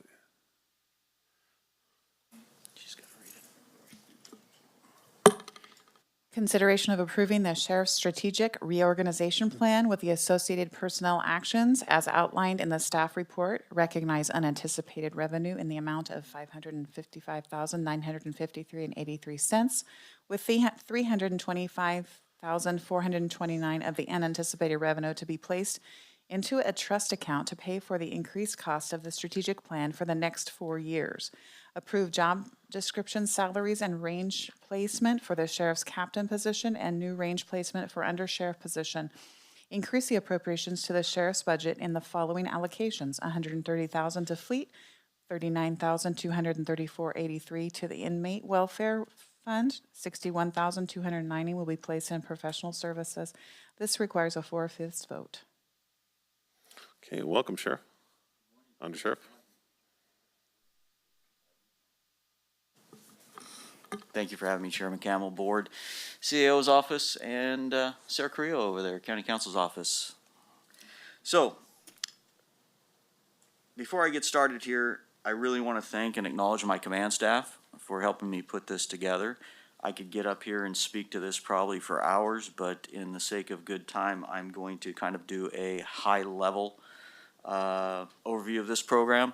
And there's a lot of information also in your in the memo I presented to the board. So, over the past several years, a few things have come to light, and a lot of issues have come up. And examining those issues, our office recognizes some deficiencies. Sorry, let me get situated here. These deficiencies in our office have created an unnecessary liability to the employees, the county, and this office. These deficiencies materialize as a result of internal and external challenges such as rapidly changing legislature, increasing workload, labor issues, misconduct, lack of oversight, lack of training and development of staff, all lending to a very taxed and strained command staff. All of this jeopardizes my ability to efficiently protect this community. I recognize that protecting this community and our job does not go without risk. There's always going to be risk and liability, but I think we have an obligation to reduce the risk and reduce liability given the opportunity. We have looked at ourselves and we've identified a need to realign our office and create a baseline for which future growth will come from, thus bringing long-term stability to our office and ensuring the proper positions are performing their proper functions. There is a need to bring back the senior executive management layer in our office.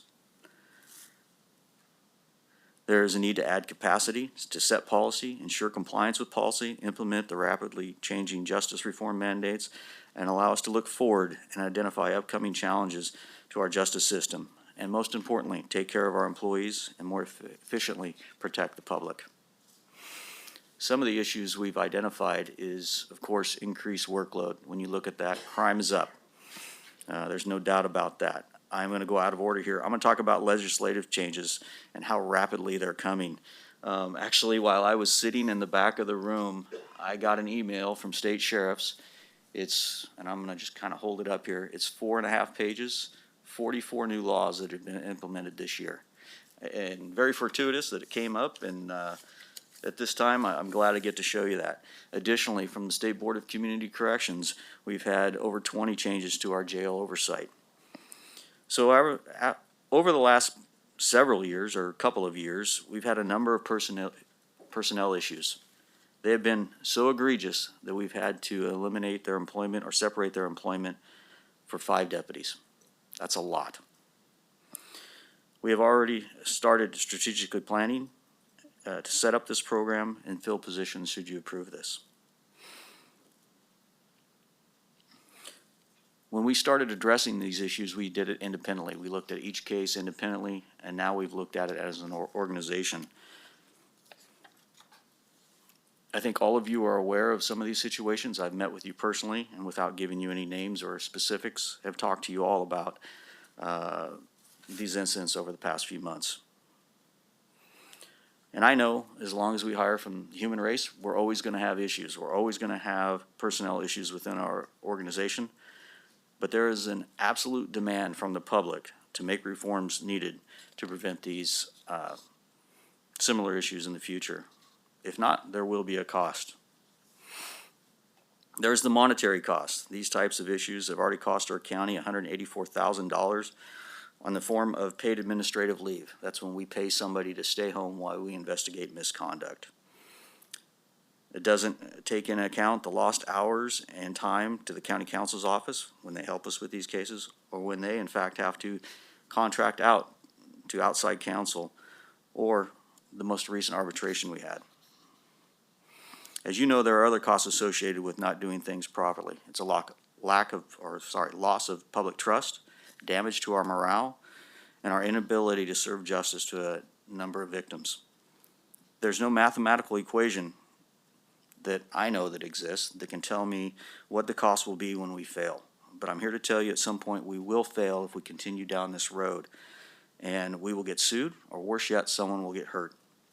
Recently, and probably still continuing, at the DA's office, the DA has been unable to serve justice on several cases because of deputy misconduct. These cases include sexual assault, domestic violence, and the sales of narcotics in our community. And I've asked Cassandra Jenneke to come up and speak to those.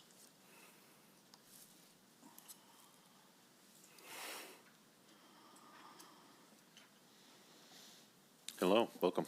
Good morning, Supervisors, Chairman Campbell, Cassandra Jenneke, your Tuolumne County District Attorney. Sheriff Pooley asked me to come up and talk about one of the really intangible costs associated with not properly staffing a law enforcement agency with management level staff. And that unfortunately is justice not being served. When he and I spoke about this concept, one scenario came to my mind, and it was in a sexual assault case. We had a deputy investigating a sexual assault at the patrol level because of staffing issues. And ultimately, that deputy was severed from his employment with Tuolumne County because he was engaging in unmitigated misconduct. What that resulted in was us losing his full confession to a sexual assault case at trial, and ultimately led to a not guilty verdict that our survivor has to live with. Those costs may sound extreme. I'm talking about one instance, but the costs associated with deputies not being properly managed and having the ability to commit misconduct at the patrol level, they're incalculable. And Sheriff Pooley is right. We are currently engaging in an ongoing battle at the court level to try to keep some testimony, try to keep some evidence, because what's happening are these folks aren't getting properly managed or supervised. Our sergeants are trying, our lieutenants are trying, but everybody is doing work at a level that is above them. And I could understand some folks looking at this plan right now and saying, why now? Why not earlier? Why not later? And I would submit to you that why not earlier? All of the reasons we know, right? Budget, fiscal crises, the dislike of managerially heavy governmental organizations. I see all of those as justifiable concerns that people have. Why not later? I, as a citizen and as your prosecutor for this county, am tired of paying for misconduct after it happens. I would much rather have us pay for positive investment in our employees and in our agencies now than to have to pay for the misconduct later. It's an investment in your current employees, and it's an investment in your community to provide the sheriff with the things that he is telling us he needs in order to be successful. And so ultimately for us, justice denied is too heavy and too high a price for our survivors of crime and our community to keep paying. I support Sheriff Pooley in his efforts to assess strategically his agency, and he's telling us what he needs. Thank you, Cassandra. So, Thank you, District Attorney. highlighting these issues, it's very difficult for me as a leader of this agency. But as a sheriff, I believe it's my job to address these issues head on and make the changes and reforms needed and that the public demand. So why does law enforcement fail? Bad apples, of course. Again, there's always going to be bad apples. There's always going to be personnel issues. But when I first heard about one of the more egregious incidences, and I've been doing this job for 32 years at a much larger agency, and I thought I had seen it all, my first thought was, we're better than this. That caused all of us in my command staff to take a look at our agency and try to figure out how these types of incidences could be prevented. And really what it comes down to, bad apples aside, is that our office and all offices, law enforcement offices nationally, all the negative things you see and hear about law enforcement are a direct result of poor management, poor supervision, failure to train, failure to set standards, and most importantly, hold people accountable long before those incidents occurred. Those horrific things happen and continue to happen because agencies were either unable to or unwilling to look at their agency and make the hard changes needed to prevent these incidences in the future. These types of incidents are predictable and are preventable. Throughout my career, and I apologize, this is very difficult for me.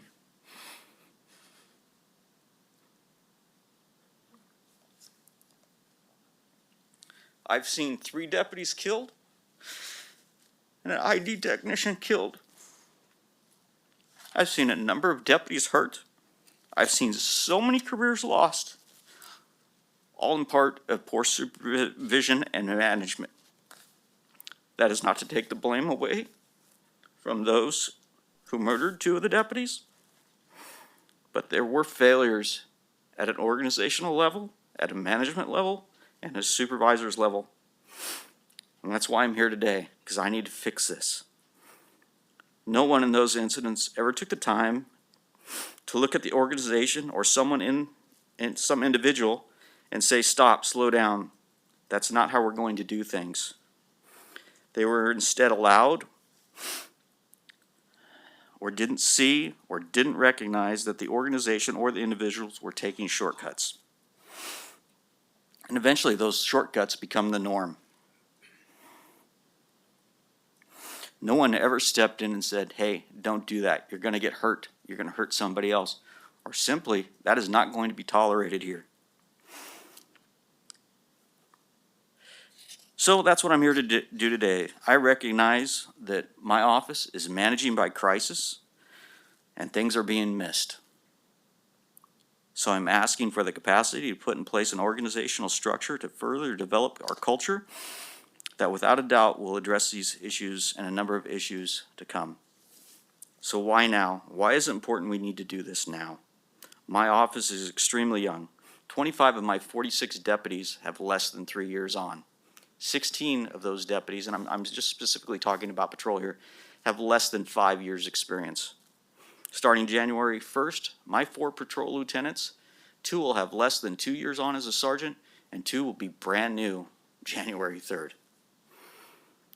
Oh, and by the way, our lieutenant, fantastic lieutenant back here, he's only been on a month, and he'll be in charge of those crews. And I want to say this, there's no doubt to their quality, their character, their willingness to do a good job, but they will, simply because they're inexperienced, get into situations where they're going to make mistakes. There will be no malice from it, or there will be no malice when they make these mistakes, but simply by not having been in a certain situation before, they're going to make mistakes. They're going to improvise. They're going to take shortcuts. And every day we allow these folks to improvise and make shortcuts brings personal liability to them and to our office. If we do not address this, this will become the norm. I've seen this before. And it will become part of our culture. As you know, probably the easiest way to change culture in an organization is to do it when they're young. Train them right, hold them to the standards, and make sure they don't make mistakes. Make sure that they know that these mistakes and shortcuts are not tolerated within our organization. We need to ensure that supervisors will be out in the field providing robust, substantial supervision of staff, critical incidents, and the quality of service that we provide the public. So, you got to ask, Sheriff, how did we get here? Well, I will say that I started out behind the curve, and we all did, everyone in our office. Since 2008, due to the recession, budget issues, or what have you, the Sheriff's Office has been cut in a number of areas. Initially, these cuts came from senior management positions in the form of the 2 captains that we already had allocated, and we did this in lieu of layoffs. Since that time, because of the budget, lack of staffing, succession plans, staffing development, retirements, or any number of factors, this office has historically been forced to repeatedly add, delete, and sometimes add again and delete again a number of civilian custody and sworn position. This constant change, reorganization, this trimming and cutting, albeit all in the name of, hey, we got to get this job done, has created an environment where we're forced to manage by crisis. Our lack of capacity to properly manage and supervise has resulted in the emerging deficiencies I've talked about here today. Where custom management at the time may have been the right thing to do, it's gone on entirely too long. We have ever-growing demands on our office from the legislature, the public, demanding reform. The public demands to be safe, have reliable delivery of essential services, and accountability for all of our processes and actions. The employees demand structure, reliability, an honest work environment, opportunities for development, and to feel valued. The public, the county administrator, this board, all demand that we properly administer our budget and adhere to county policy. Keep in mind that in 2008, when the captains were cut, we only handled 30,000 calls for service a year. We're over 54,000 this year. It's a big increase. All those calls have increased scrutiny and demand more resources to be put to them. We are operating well outside our ability to sustainably and properly manage and supervise. We've been doing so for a long time. And that, folks, is how we've gotten here. So, to be a healthy organization, we need balance between line staff and management. We must be strategic in how we evolve. We need to create a base. We can no longer have this shuffling back and forth and changing of duties that I spoke about earlier. We need to have a base. It needs to be formed and based on best practices and industry standards. There are several areas which I've identified or we have identified and we need to focus on as we move forward. And they are listed here in the areas of liability, failure to train, supervise, the legislation, which I've talked about, technology, employee development, recruitment, retention, and the public's expectations.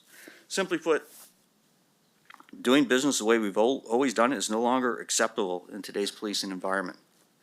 We need to embrace some change, ensure compliance, make sure policies are current and being followed, and most importantly, take care of our employees and protect the public. This plan will provide long-term stability to our organization, incorporate changes, increase efficiencies, and allow us to address changes that are impacting the sheriff's office and allow us to actually look forward and set ourselves up for the future. Go to the org chart. So if you will please note on our org chart, the two captains, which I'm asking for the rank of captains, not an entire body, are in green. The jail commander position, which we want to unfreeze in this program, is in gray. And then I've highlighted our administrative duties that are going to answer directly to the captains. The captains are going to be responsible for major projects, oversee, provide command-level experience, develop and implement new policies and procedures, supervise our operational workflows, make sure we comply with new mandates and the laws.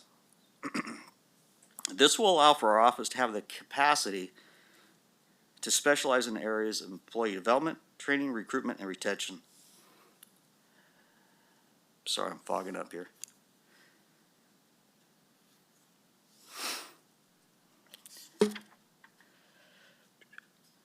I want to say that nowhere in this organization does it take deputies off the street, off the line in the jail, or anywhere else in our office. It will, in fact, provide support to line-level staff and add value to our employees. Happy employees stay longer and are my best recruiters. We've advertised on the radio, social media, you name it, we've advertised. But I know when a deputy comes in and says, hey, my friend's riding out with me, or this friend of mine from another agency is riding out, wants to know about our office, I'm pretty sure we're going to get a hire out of that. I firmly believe that with your actions related to salary, your investment in their finances, along with this, investing in their professionalism, we'll be able to help fill the ranks, put more deputies on the street, put more deputies in the jail. And the great part of it is that we get to pay for it out of unanticipated revenues for the next 4 years. So having said all this, there's a number of opportunities, which we kind of pointed out before. This will allow us to stop managing by crisis and have an organizational structure where we are looking forward to address trends, setting ourselves up for success, bring back a culture of taking care of our employees, increasing recruitment and retention, and will enhance how we deliver services to the public and make our agency more efficient. There's tons of areas in this program which I could go into, but one of the ones I think is most important is employee development. Not only has times changed, the generations have as well, and we've been slow in adapting to their needs. I don't think we're singled out in that. I think the entire, we'll just keep going, sorry. This office recognizes the importance, the need to focus on employee well-being, development, recruitment, retention, and services like extended payroll leave management and having a conduit for all of those things. So when we look at professional staff are our clerks. They're the unsung heroes. They don't get recognized very often, but they're essential to keeping our office running. They and the deputies, when they're first hired, go through a training program. But what happens from year 1 to 3? Right now, very little. We should be sending our professional staff to updated classes, training, to identify new changes in the laws, and set them up for success so they can conquer their basic functions. Also, as part of this plan, we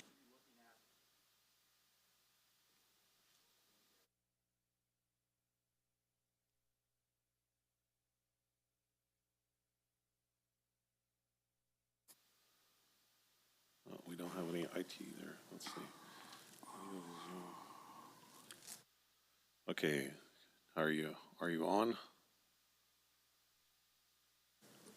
How about now? Okay, sorry about that. And can you hear us in the back? Okay, apologies, everyone. We had my little Christmas tree lights lit up for a second, so I'm No not quite worries. sure what happened there, but we had some kind of audio issue, but apparently we're still able to be heard, so please continue. Okay, so we should be setting up a plan for years 1 to 3 so people can do their basic functions. Make sure they have the training they need between years 1 and 3. We should also put together a plan for years 3 to 6. By year 6, folks are looking at promotions and wanting to go into other areas of the agency. We should be sending them to classes, training, administrative, crimes against children, things like that, so they're prepared to go into the detective's realm. For the sergeants, lieutenants, and captains, I apologize. I do have a handout for you.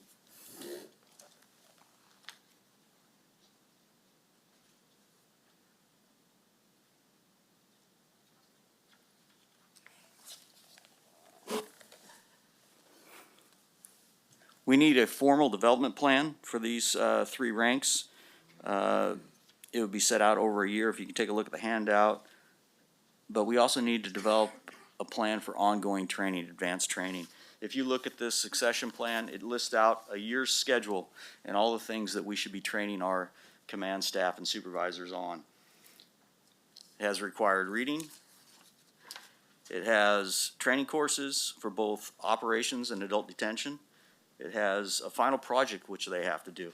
And then at the end of the year, they would then assess this program and adapt it as needed for future promotions. We had a similar plan like this in Stanislaus County when I worked there. It was called a learning contract. When you got promoted from sergeant, they gave you a binder and said, hey, you got to go over all these things to be a good sergeant, which was great for about the first week, but then there was no follow-through. I still to this day have actually never completed that program.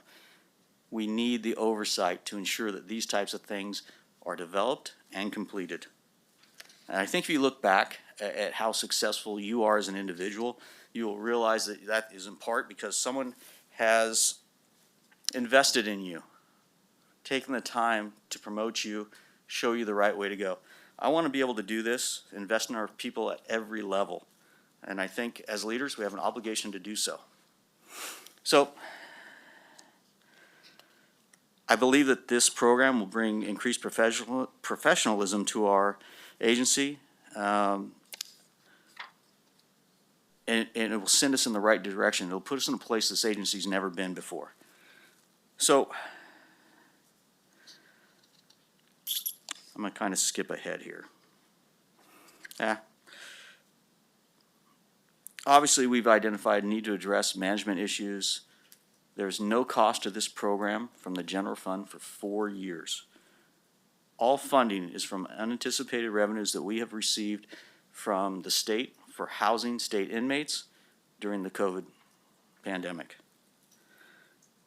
When we received this check for $555,000, I looked at it as an opportunity to really bring our agency forward.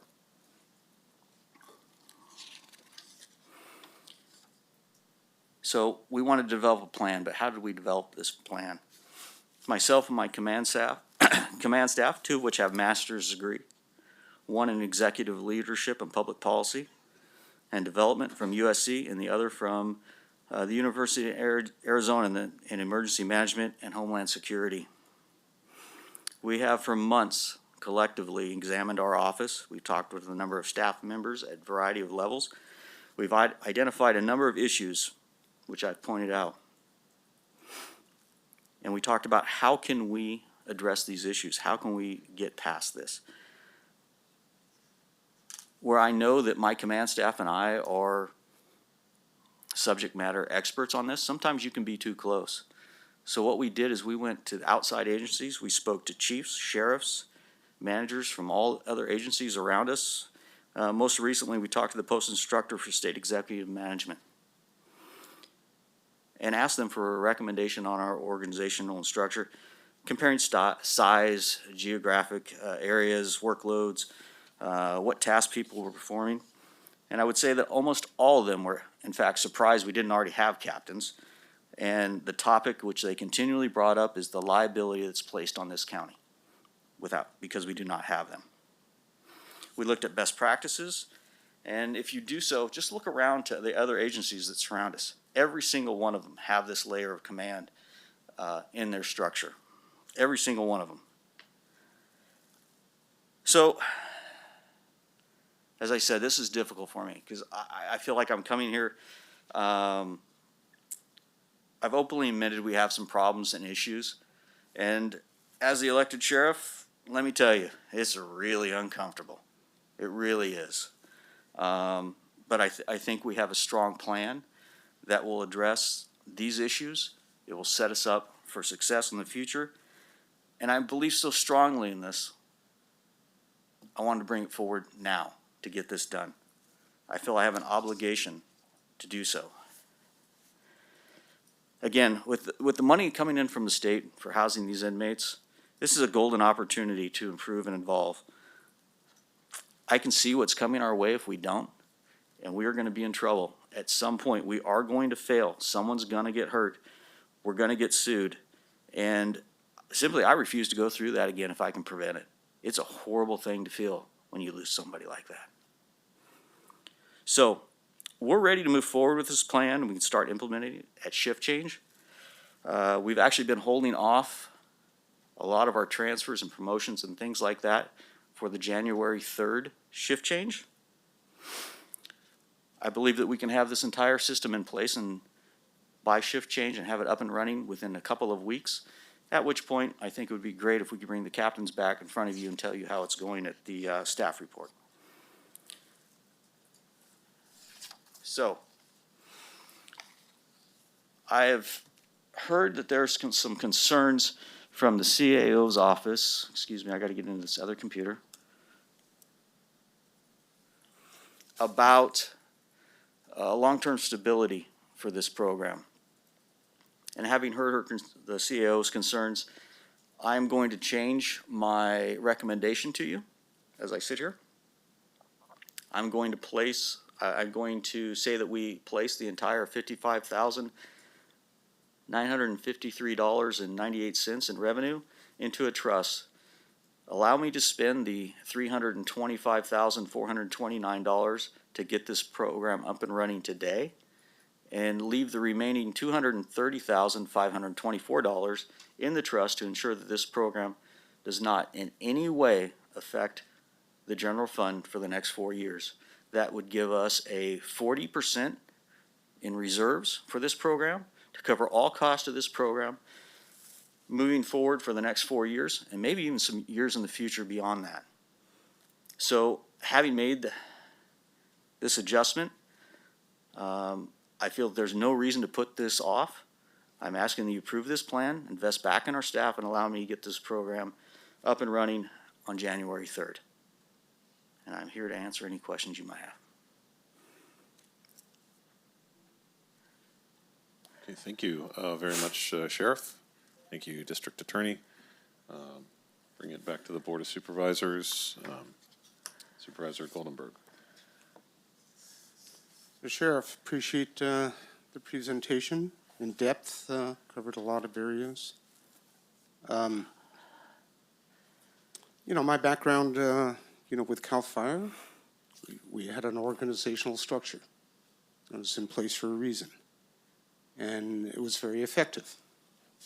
And on emergency incidents, you know, we went to the ICS system. Again, you know, very effective and necessary to have those structures in place. At some point, your structure was changed, apparently quite a number of years ago. But I do understand the necessity of having that, and I had some initial concerns about, you know, budget. I guess one question I have, you know, I understand you had the initial funding, and you're making some commitments there to go into this trust fund. Do you anticipate additional funding to come your way from the state as well? So as long as the emergency order is in effect at the state level, every day we house an inmate, we get paid. They have, in fact, started taking inmates out of our system faster, and we don't have as many as we did during this last few months of the summer. I will say there's also 2 other funding sources coming to us. And without getting too far in the weeds, we've just opened a new courthouse. We will receive a large chunk of money to add additional staffing to that organization. That funding by law allows us to pay for up and to include a captain's position. So we believe that we can actually reduce the cost that we've shown you here. You know, if we pay 10, 15, 25% of the captain's wages, it will drive down this cost. I didn't put it in this presentation because they haven't actually said the dollar amount. We know the money's coming, we don't know the dollar amount. Okay. And one leaving more aside, thing, if I may. The second thing the state has done is they are also increasing the amount of funding for the current positions, anywhere from $13,000 to $18,000 per person. So there's additional revenue that we're gonna get right after the first of the year. okay, so leaving aside additional funding, and I appreciate you, you know, articulating that. You know, should additional funds come in under this program, you know, would like to see those continue to be deposited into the same trust. Yes, You know, I would too. Right. You know, even if it's, you know, $20,000, $30,000 here and there, every year, every month. I think we get checks, help me out, Neil, do we get them every 3 months? Usually quarterly. Yeah, usually quarterly, we get checks from the state for this. And that money can be put into this fund. We would just have to recognize it and put it in as it comes in. Yeah, you know, certainly this sustainability, you know, is a concern, and I appreciate that, because I think the county got in a lot of trouble because they didn't have, you know, long-term planning in many areas. So other than that, yeah, you know, the command structure is very important. Failure in a command structure, there's consequences, right? You know, and people only have so much depth, you know, that they can do unless you have a robust, you know, system in place. You know, we, as a board, we obviously recognized, recruitment and retention issues. We addressed that through bargaining. I think we were successful there. But, and succession planning, also very important. But, so I can understand, concerns that, come from admin staff here, but overall, I think this is important, and I support your effort. Thank you, sir.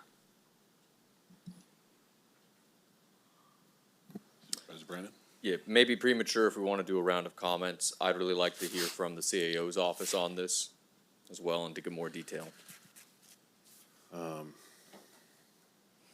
Ms. Riggs, do you have another different proposal here? Do you need any clarification or any thoughts on that? So the sheriff and I have discussed this, as he said, and we've had a lot of texting as well. What I'd like to do is hear what you said, Bill, again, what you said you wanted to do. I think maybe the numbers got flipped around, and so the three of us just need to confirm. My concern, as I've shared with the sheriff, is that your board just approved a lot of changes for bargaining. And it's very public. The most of that went to our public safety, and there was a reason your board approved that. We have not yet actually put a budget together to know what the impacts are of what this will look like as we move forward. And this is what I shared with the sheriff, is I'm concerned about what this could look like, adding more now on any department head who has come to me and saying, I'd like to do anything. I've told them to please hold off and wait until we get to doing the recommended budget so the board could look at everything in its totality. So that's my concern, is that we don't know what those impacts truly would look like. You could make and approve new positions today, and in 4 months, when we start doing budget in April, I may be coming to you saying you have to take some of that apart. And maybe it's not public safety, maybe it's somewhere else. So my recommendation is to proceed with caution. That's what I've talked with the sheriff about, is if he could wait to see what this looks like and roll it into the recommended budget so you can see it, or maybe we do the recommended and then you see what this would look like. And you could have better, you could feel better about doing that, because the money that the sheriff's office received for housing state inmates, it's at your board's authority how you'd like to spend it. It could be used to help absorb some of the 10% that you gave to law enforcement. It could be used to help fix the structure in his office. Because as I've told him and I've told you, I support the structure that he's putting forth. And we know this is a standard structure. It's, can we do it right now, and what might be the expense that it would come at later? So if we wait just a few months, we're already rolling out what next year's budget will look like. The other items we know he needs, the fleet stuff, he absolutely, I am recommending you would do that today. The other, I think it comes up to $230,524.83. That is not the staffing. That gives the money to the welfare fund, the professional services, and to fleet. And then the other could be put aside. So as we're putting budget in, and we roll those positions in, but again, you would have to wait until June. It'd be July 1st before those positions would be effective. And I know the sheriff really feels that he needs to do this now, so you have to weigh where you're at with that. And so my recommendation has been to wait, put it into the recommended budget, as I have told every other department head who has needs. But you have to weigh where you are with what the sheriff is telling you about implementing that now.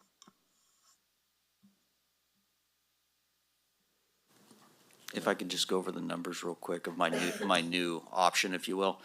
I threw this up. So if you look at the revenue from the housing of the state inmates, it's the $555,000 at the top.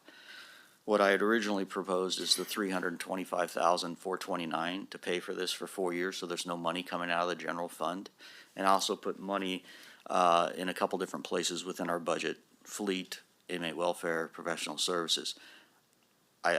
In hearing the CAO's concerns, I think all of that money should be put into the trust fund to ensure that this program never incurs any cost from the general fund for the next 4 or 5 or maybe even 6 years, depending on how long that money lasts. Providing a 41% reserve for this, I think, is more than fair and should allow us to move forward.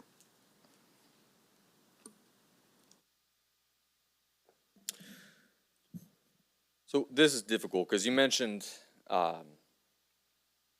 I think we all know that we're kind of in a weird economic time right now. There's a lot of money being put out, ARP funding. We're having even with the COVID economy, difficult time, but I mean, we put a lot of money into contingencies and reserves, which is what I think makes this difficult. You've brought up a lot of really good points. I think when we were bargaining, we were realizing a lot of these challenges. It's a historic raise to help with the vacancy issue that I know you've brought forward before this board as a huge issue. And trying to be able to make sure that we have deputies. I mean, as you brought up in the budget, we had positions, you could create more positions, but it didn't mean anything at the deputy level because it was a recruitment issue, recruitment and retention issue. So I think that really shows the intent of the board, is this is a priority for us. Looking forward though, we can't ignore that obviously with, and it's not just with the sheriff's office, but also with the district attorney's office. It's a chain. There's a lot required there to then prosecute the cases, make sure it all happens. A lot of our discretionary money does go to public safety specifically. That I think for the long term, I think we kind of, to an extent, made a bet that this is important, and we're willing to, without fully knowing the full ramifications of it, move forward on a lot of the increases there. But how do we find the long-term sustainable revenue to put your staff at competitive rates, retain people, and have money for fleet, have money for professional development, have money for the DA's office and the public defender's office, and many of the very cool, ambitious programs you brought that are kind of separate, but I think really ambitious and wonderful. The only challenge I'd say from my side on that, I do hear what the CAO's office is saying about we made huge changes, seeing the impacts on the budget for that, because personally, the amount here for the state inmate revenue, I was considering that to be part of what may be able to help backfill some of the costs. And then I'm hearing that there is a recommendation for some of these items. You mentioned professional development, the need for fleet. The proposal you have is interesting, but then it eliminates the things that the CAO's office is saying, actually, those ones I agree with. So it kind of puts it in a weird spot. What I would hope is if there's some way for your department and the CAO's office to be able to find which one of these can we do eventually right now, because not all of them necessarily take, it's, for example, the jail commander position, and freezing a sergeant, and it's switching to make sense. Can we do right now? You mentioned professional development. I agree. I think that's very important. But then finding more alignment on that, because at the end of the day, I'm not an accountant or a financial expert or advisor. I do rely very heavily on our CAO staff. Because of the massive changes we made in that, we're a little bit in unknown territory with it. And like you said, I don't want to end up in a position where, let's say next year the economy tanks, which is possible. We don't know. Where we create these positions and then come back to a situation where we may have to freeze or demote or reduce and lead to exactly what you said, which is we're going to shift it, because there would be no way with 70% of that budget if we took a huge hit economically and, with inflation kind of going crazy. There's, that happened in 2008. I worry about the same thing happening again. So anyways, those are just some of my thoughts on it. If potentially we can find some of these things that I think there's agreement with the CAO's office, that's where I'd really like to see coming out of this. I know that was a really long comment, but it's a complicated issue, so appreciate the time. If I may respond. Sure. With all due respect to the CAO and her opinion, and I really mean that, Tracy, this is in fact my budget. The fleet, the inmate welfare fund, and the professional services items were just placeholders for the rest of this money. I would much rather see this money placed in this program right now and get this off the ground. As far as, you talk about if you want it to be long-term, you can use that trust money to make this 5 years right here today. There's no reason to put this off. None. The amount of damage that it is causing our office, our inability to manage and supervise this, is going to cost you more in the long run than this program ever will. We spent $184,000 last year paying people to stay home to investigate misconduct. That's almost $200,000 of wasted money, people staying home. If we can prevent that and save money there, I know that, I'm sure Sarah doesn't have it off the top of her head. We went through an arbitration. We went through hiring outside counsel at an extremely high rate to go over these cases. The amount of money you're spending already almost pays for this. I really believe that, sir. Respectfully with it, though, it's all of our budget. It is your department, but Yes, we absolutely. are talking about, and that's how I'm thinking about it, because we also have, we do have critical other needs in other areas that, the same thing, they've been on a law riding spree in Sacramento. Everybody's getting new requirements, solid waste. Not to say, that, it's not to say that you're not in a hard position with it, but, and trying to balance that, it is difficult. I look at, again, the professional services fund to the problems you brought up, and that seems like a very targeted solution to address some of the issues that have been, brought up. I don't think any change, like you said, as long as we're hiring humans, So it will that still end up occurring. $61,290 in professional services fund I was asked to put there by the CAO's office to purchase essentially a trash compactor for the sewer system for both juvenile hall and the jail. Okay. Just so you know that is an infrastructure item that I feel surely could be paid from elsewhere, but I wanted to be a team player and make sure that we help take care of not only us, but the juvenile hall in this program. Just so you know. Okay, no, thank you, because I was anticipating that was what you were talking about with some of the training funds for that as well. Yeah. Supervisor Kirk. Well, since half walked out, I have to go next. Just want a couple clarifying questions and a couple comments. If none of this money was provided for, I think the slide in our memo, say 4 years from now, the cost is going to be $81,000 per year, right, to move forward? Correct. So for me, there's a restructural issue going on. I know we have concerns about general fund and monies and other organizations, but to me, I kind of hinge on that $81,000. Is $81,000 enough to hold me up, really, now or in 4 years from this structural change? And to me, $81,000 is a drop in a bucket compared to some of the other reorganizational structures that we've done before. I did reach out to Sheriff and some other folks, I believe yesterday, because I didn't see an organizational chart. And looking at Amador County, and this is just a baseline, this doesn't make me make up my mind, but I'm just getting a baseline. But Amador County has 2 captains, Mariposa has 2 captains, Madera has 2 captains, Calaveras, it looks like 3 captains. And so I look at that kind of just to get an idea of what are our counties, how are they structured. And then, of course, I have to bring up my experience working in law enforcement.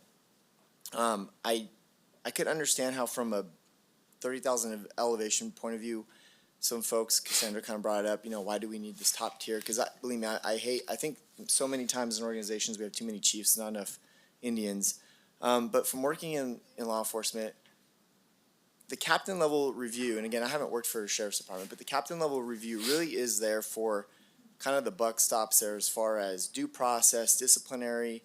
I've worked with many lieutenants who are amazing people, but the captain, he's a squared away guy. He's top notch, and he does save a lot of issues from developing and potentially getting a lot worse. I've worked for some captains who are horrible, and then you see the results in those facilities. 95% of them are squared away folks. They do prevent a lot of due process issues. They do prevent a lot of I could go on and on and on. So I first-handly see the captain level review and how it is really critical. It's the main buffer between top admin and folks boots on the ground.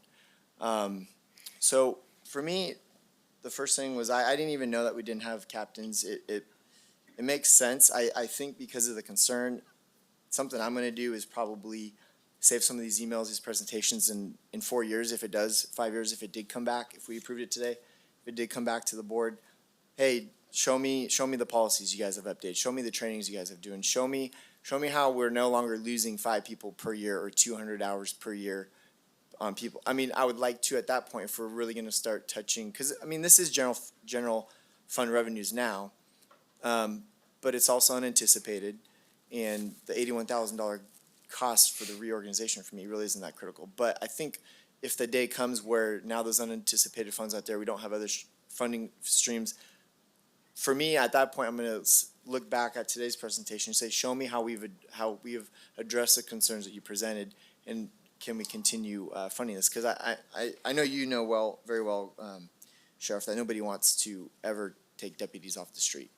And if we ever have to come to that day, I hope, obviously, there'll be some tough decisions. So I kind of rambled on a little bit. I hear CAO Riggs' concerns regarding the funding, but to me, long-term, the $81,000 doesn't really hold me up for the next 4 or 5 years. And so I am interested to hear what the public has to say. My mind's not 100% made up, but I do support really that buffer, that oversight, and I would look forward to seeing these results played out should we ever have to talk about general fund monies in the future. So. Thank you. Supervisor Huff? Yeah. So Sheriff, I know that you've been talking about this reorganization for a long time, and I support and commend you for that. You're asking for the capacity to develop a new culture, and it's been long needed, and I applaud this. You have young and inexperienced staff. They are willing to do a good job, there's no doubt about that, but they don't have the training or the experience at this point. And I know you don't want to manage by crisis, as you said. So I'm wondering how you promote people right now and not manage by crisis because they're not trained.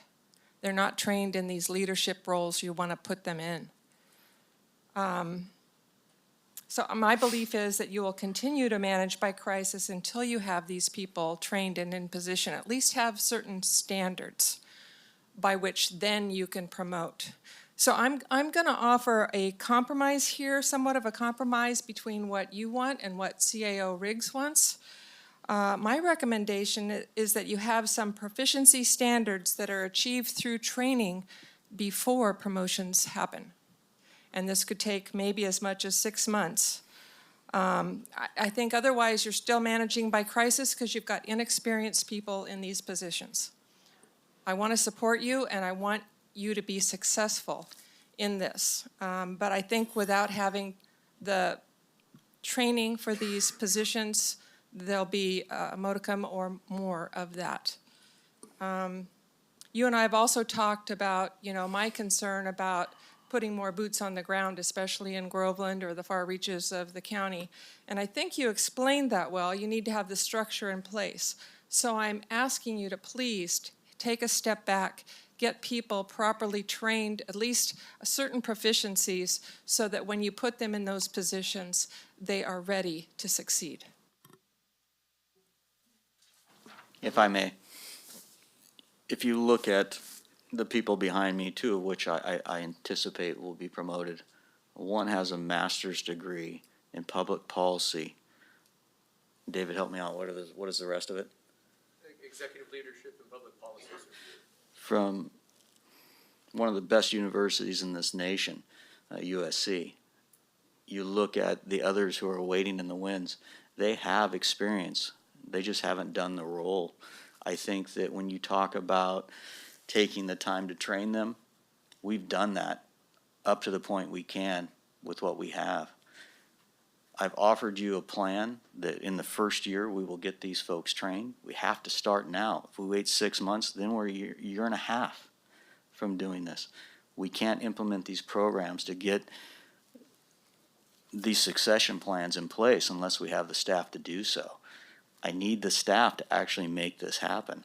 This is a draft I made up by myself. I've had them look at it, and it needs some tweaking, but we can do this at every level. No problem.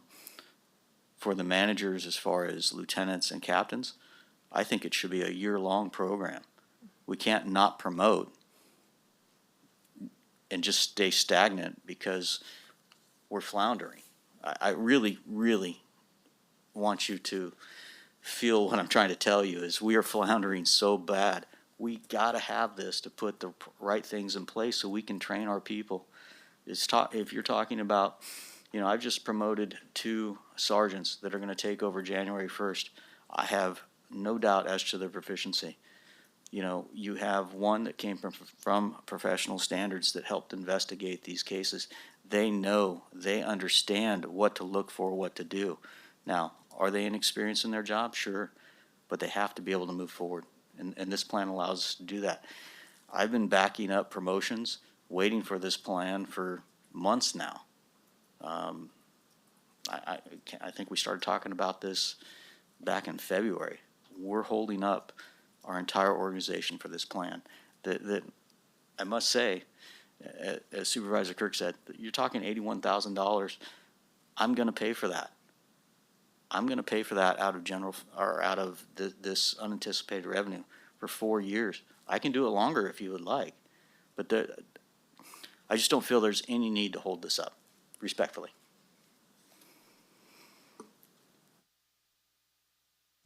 Yeah. Thank you very much, Sheriff.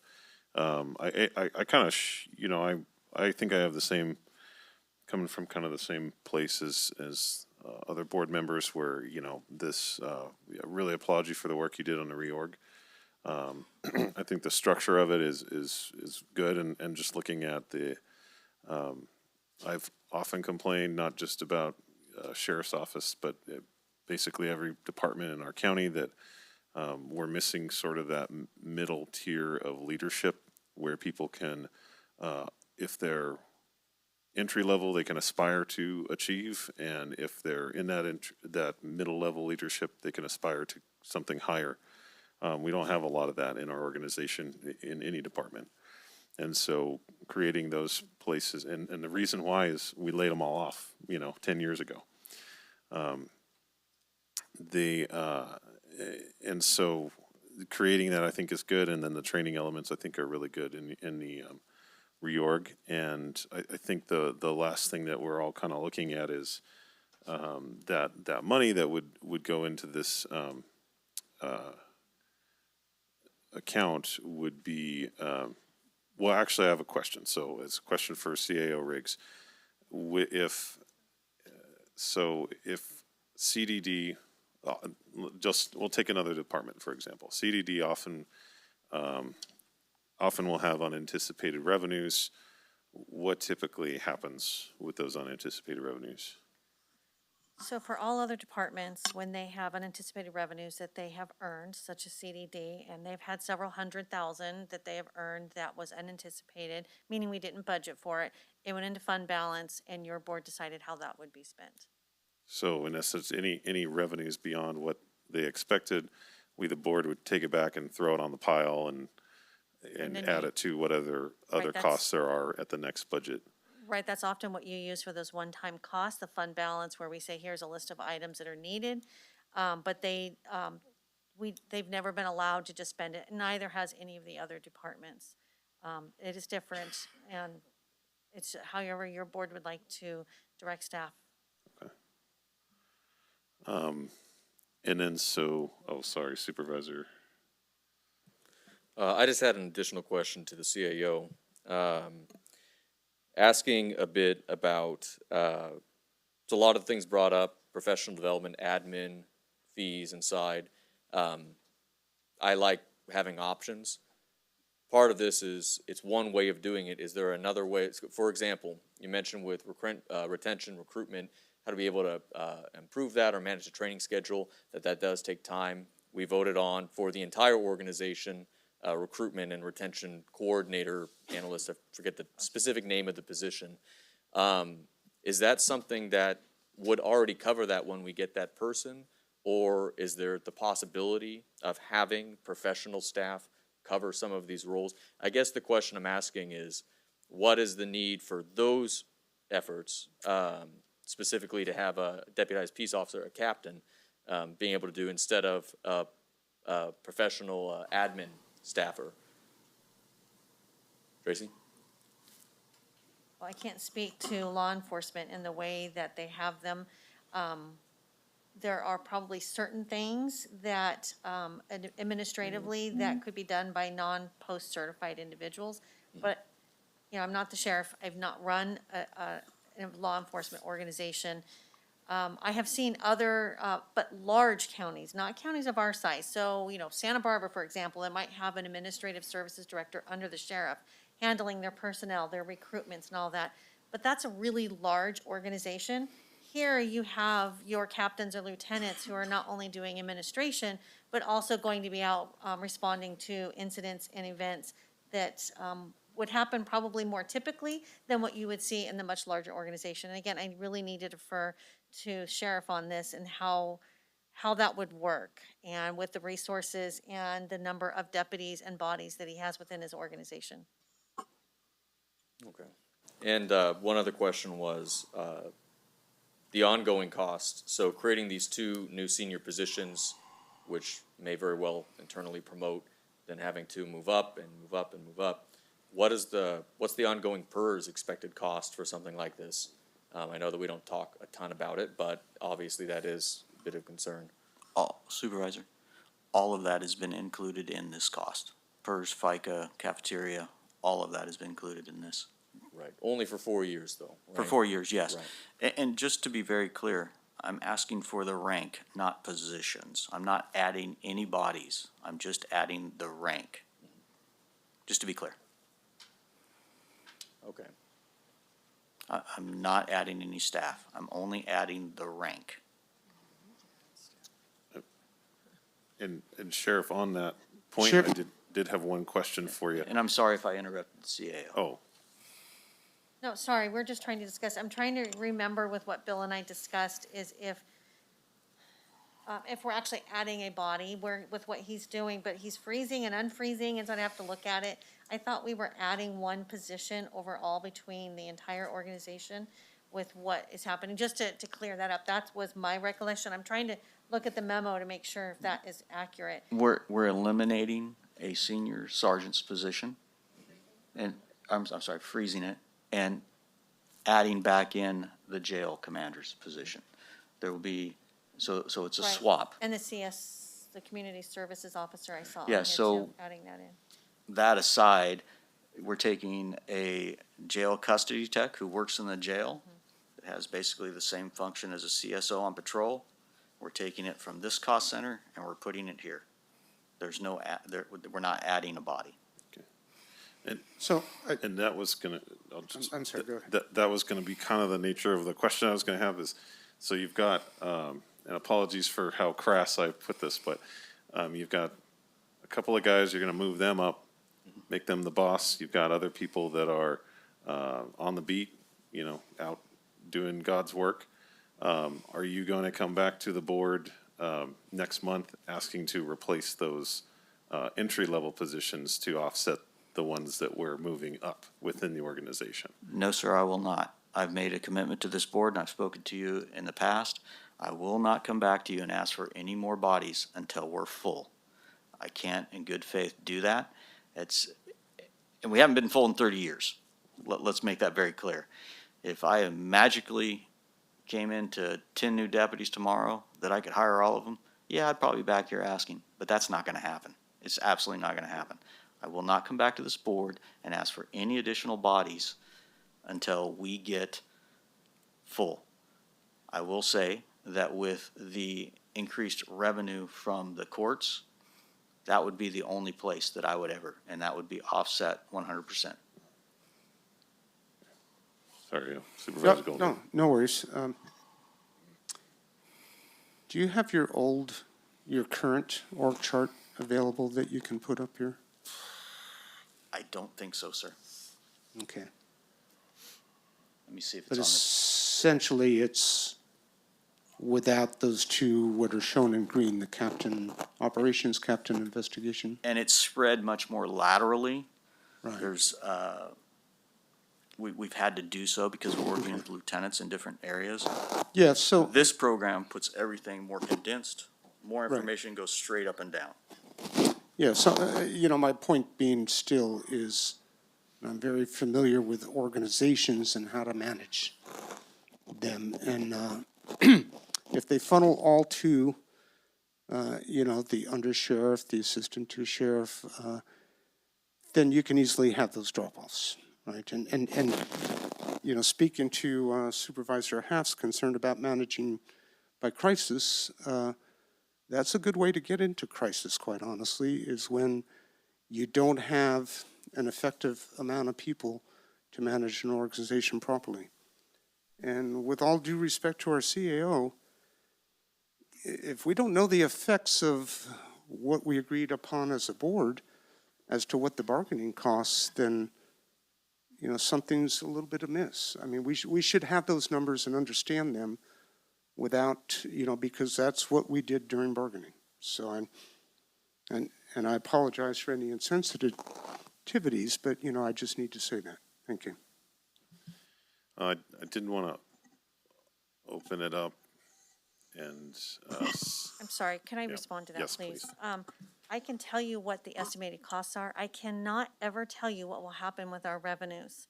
That is where when we say we need to see what the impacts are, we know what the estimated costs are. And this has nothing to do with the sheriff and his request, but I can never tell you what will happen with our economy. We are in a really big economic bubble right now. We saw this happen before. People are paying more for homes than they're worth. They're paying more for vehicles than they're worth.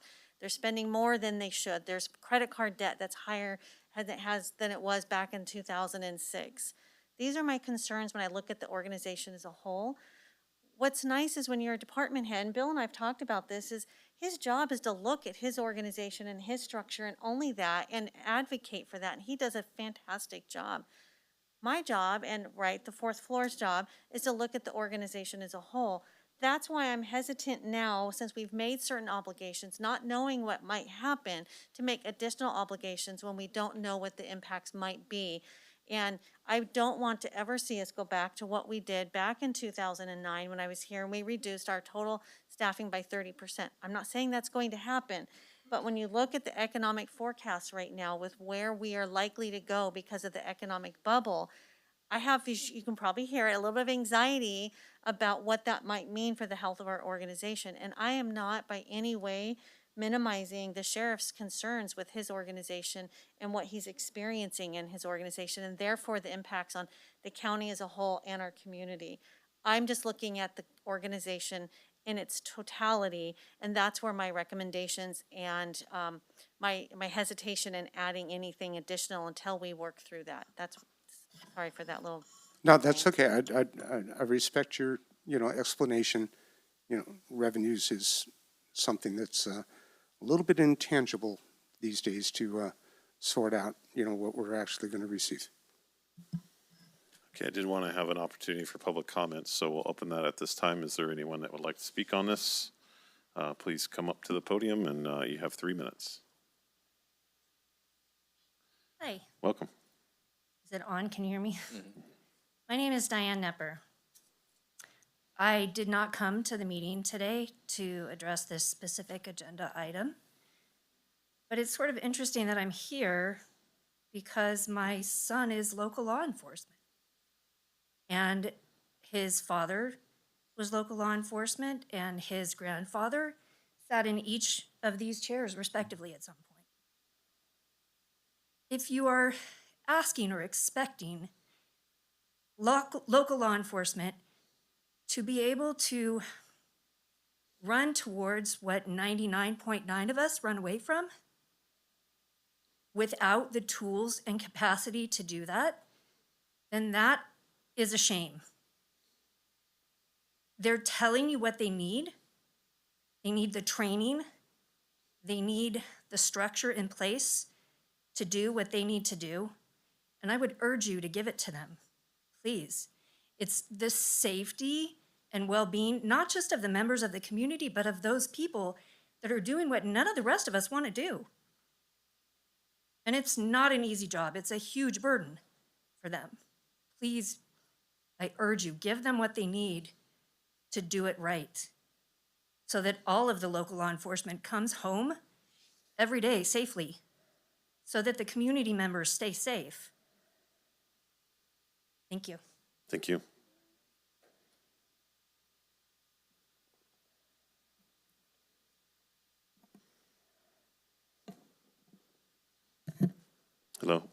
Hello. First off, I need everyone in this room to put their mask on. Cover your nose, cover your mouth, or get out.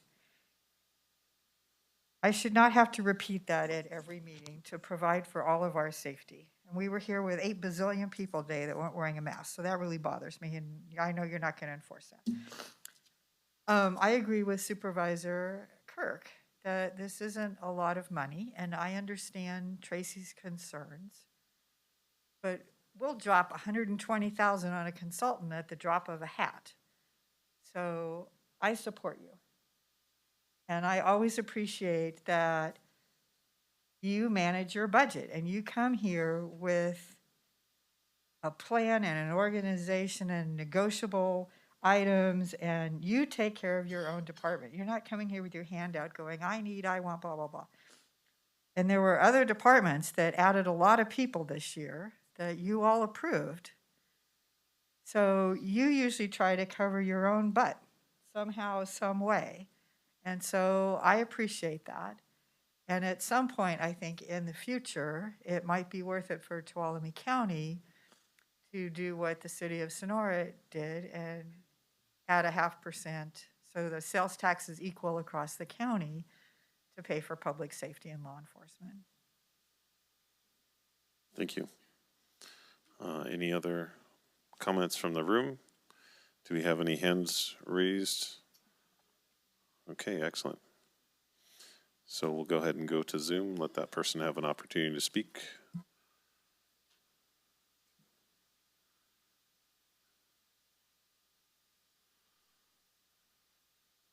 Okay, can you hear us? So if you're joining us by Zoom and you're trying to comment, we can't hear you here.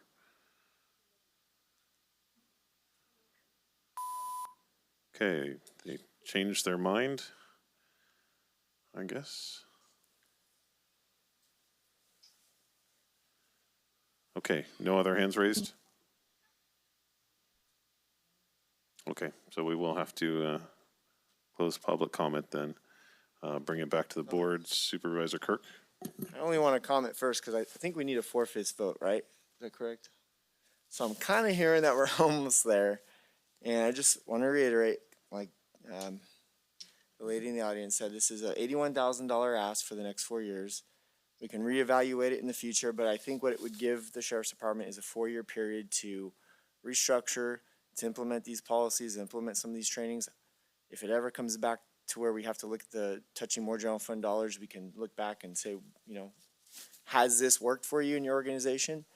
But it, to me, you know, I made the comment that I wanted to hear from public comment, and I made the mistake of saying I'm not made up, but I kind of am made up. It seems like a very simple fix, and I think I would agree that it would have been great to do this later on. I think it would have been great to kind of give everybody a fair shot on it, but it's here before us, and for me, you know, we say fire safety is our #1 priority, but right next to that is the third stool of it, which is law enforcement. And so if this is a way to help create a safer community, then I say you guys know your organization best. Make it work, do it best, and let's give it an opportunity because it's been gutted for about 10 years. So I'm for giving it an opportunity, and I hear your concerns about you know, training. It doesn't necessarily mean, I would assume it doesn't mean you have to hire from within. You could also, you could get laterals. You could get, potentially there's a captain who wants to retire up here and bring some different thought, but that's up for you to decide. But I kind of want to give it a chance, so. And I'm sorry to cut you off there. We do have the person that wanted to chime in on Zoom, and they are back.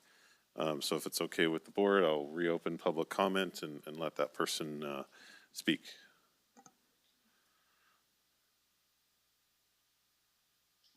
Hi, can you hear me? Yes, we can hear you. Welcome.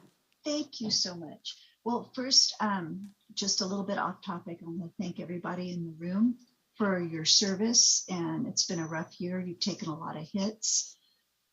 Board of Supervisors and county staff, thank you. You are more appreciated than you know. Secondly, regarding the sheriff, I know that the timing isn't good. I have faith in our sheriff. I hope that you give him what he needs to keep us safe. And I wish you all a Merry Christmas. Thank you. Thank you so much, and Merry Christmas to you also. Okay, bring it back to the board. Supervisor Kirk. Brandon. Brandon. Yeah. Or I'm sorry, Supervisor Brandon. You don't look very similar, so I don't know how I made that mistake, but You young guys, yep. I just, you're always on my mind. Yeah. So I just had some final comments, and then potentially motion with this. I want to say that, you've brought forward clear problems on this. It's problems that pretty much everybody here has inherited to an extent. It's all, and you as well, all of our collective issues, to protect public safety and be able to, in particular, the vacancy rate. But as you mentioned with the organization, not to say it's not in other departments as well, but it's being pushed to a point where things are breaking, and that is a huge problem. We did do, I think, a historic increase in salary that was well and above probably what most people ended up expecting, because it was so far out and it needed to be done because you were unable to be competitive with even the surrounding comparable counties. I never want to have to be in a position up here where we have a downturn and have to make cuts, and we do have to lay off positions because that will impact every single department. And that will be an awful job, and I will do it, and the rest of the board will do it if we have to, right? That's what we're here to do. I think we need, actually, as Carol mentioned, we need sustainable revenue. We need a way to pay for this forever as we grow, because we can't also, in that time, be cutting away from things that help our economy grow, help put people in housing. I really encourage everybody listening, everybody in the room as well. We need that sustainable revenue. I believe the people in the public, you've made this case, you've talked to a lot. I know you've had a lot of town halls, more than probably everybody else combined. There's a lot of support for public safety and making sure our community's safe and you have the resources you need. But I think we do need to make the ask. I believe that very strongly. So lastly on that, I appreciate everybody going through a lot of the questions I was asking, because it is difficult. We're projecting out decision that may be paid for 4 years, but how long it's, we have to also be considering after that. I'd agree with Supervisor Kirk. It's $81,000. I think it is covered for the period of time. It does have some things that are going to support, I think, other, as far as fleet management and then being able to get the recycling. So part of this will be going into costs we would probably have to pay for anyways. I'd like to move on the recommendation inside of the memo with those text, I guess, with it of the recommendation of how we move forward in the future. But so I'd like to make a motion to move on staff recommendation to support the listed changes. I'll second.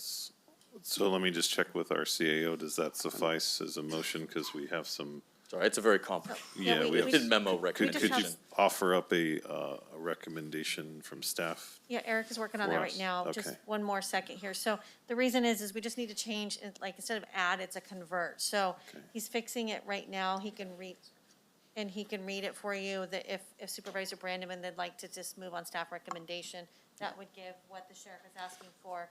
Otherwise, it would add, and that's not his intent. It's to convert and change some things, positions around. Does that work with you? Yes, thank you. So are you So it sounds revising like that motion then? It sounds like, yeah, they want to do everything the sheriff has. Yeah, just waiting on the amendment, I think. All right, so, yes, Board, so under this recommendation would be to approve the class specification range placement of the captain classification as well as the bargaining group assignment, freeze the sergeant position in the sheriff's office cost center, convert 2 lieutenants in the sheriff's office cost center to captains' positions, move the lieutenant from the jail cost center to the sheriff's cost center, unfreeze the jail commander position, delete 1 jail custody technician, add 1 community service officer to the sheriff's office cost center, and then recognize the unanticipated revenue in the amount of $555,953.83, with $325,429 of unanticipated revenue to be placed into a trust account to pay for the increased cost of the strategic plan for the next 4 years, as well as increase appropriations in the sheriff's budget in the amount of $130,000 for fleet, $39,234.83 in the jail cost center to the inmate welfare fund, and $61,290,000 in the jail cost center for professional services. 4/5 vote required. I I'd will, like to I'm move- happy Eric had to say all that, so I'll take that as my motion. and I'll second. I will second that with the proviso that people who are elevated into those new positions are ready for them and are trained. And I So- will take your word at, that those that you're going to be elevating have that proficiency. I do have to dive in there. I believe Supervisor Kirk had seconded Oh, first. Is that correct, or? As long as we I pass mean, it, I don't care who gets I the guess second. it doesn't matter, but I'm trying to be strict to the rules. Is Sure. that- Do I need to hold to I'll that, s- or? I Okay. was heard, so that's all I need. No, go ahead. I You don't- said it. Sure, I will second it, Okay. and I know you'll take everything that the board's saying into consideration. All right, so we have a motion by Supervisor Brandon and a second by multiple supervisors. But Supervisor Kirk will take the lead, so second by Supervisor Kirk. I'll call for the vote. All those in favor, please say aye. Aye. Any opposed? Okay, motion passes. Thank you, Sheriff. Thank you, Board. Please go on and do good things, as I know you will. Thank you. So would we want to take a break? Let's And finish. keep going? Okay, all right, fine by me. Okay, so that was item 16, so we're on to item 17 now. Ms. Cunha, would you please read item 17 for us? Consideration of approving placement of a memorial at the Twain Harte Pool to honor women who have served in armed forces.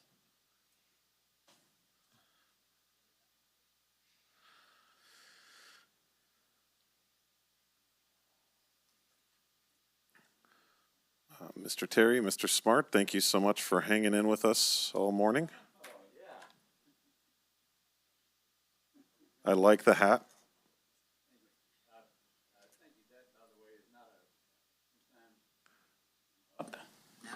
Okay, sometimes this hat is mistaken for a Western cowboy hat. It's not, it's a cavalryman's hat.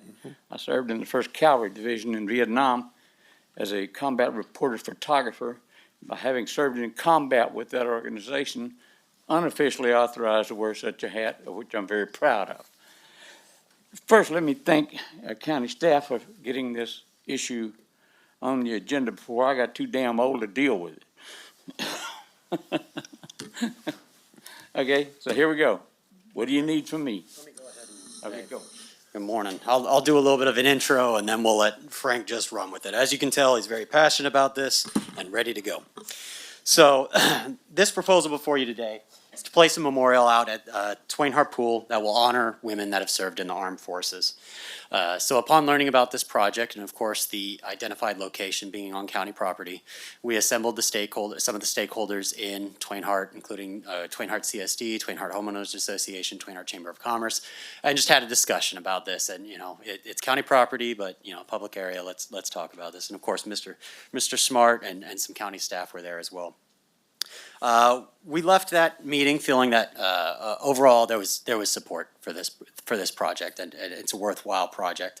In the essence of fairness, I want to make sure I present both sides here. There was one stakeholder group that did present some hesitation towards it, not it being a veterans memorial, of course, but just any additional memorials in Twain Harte.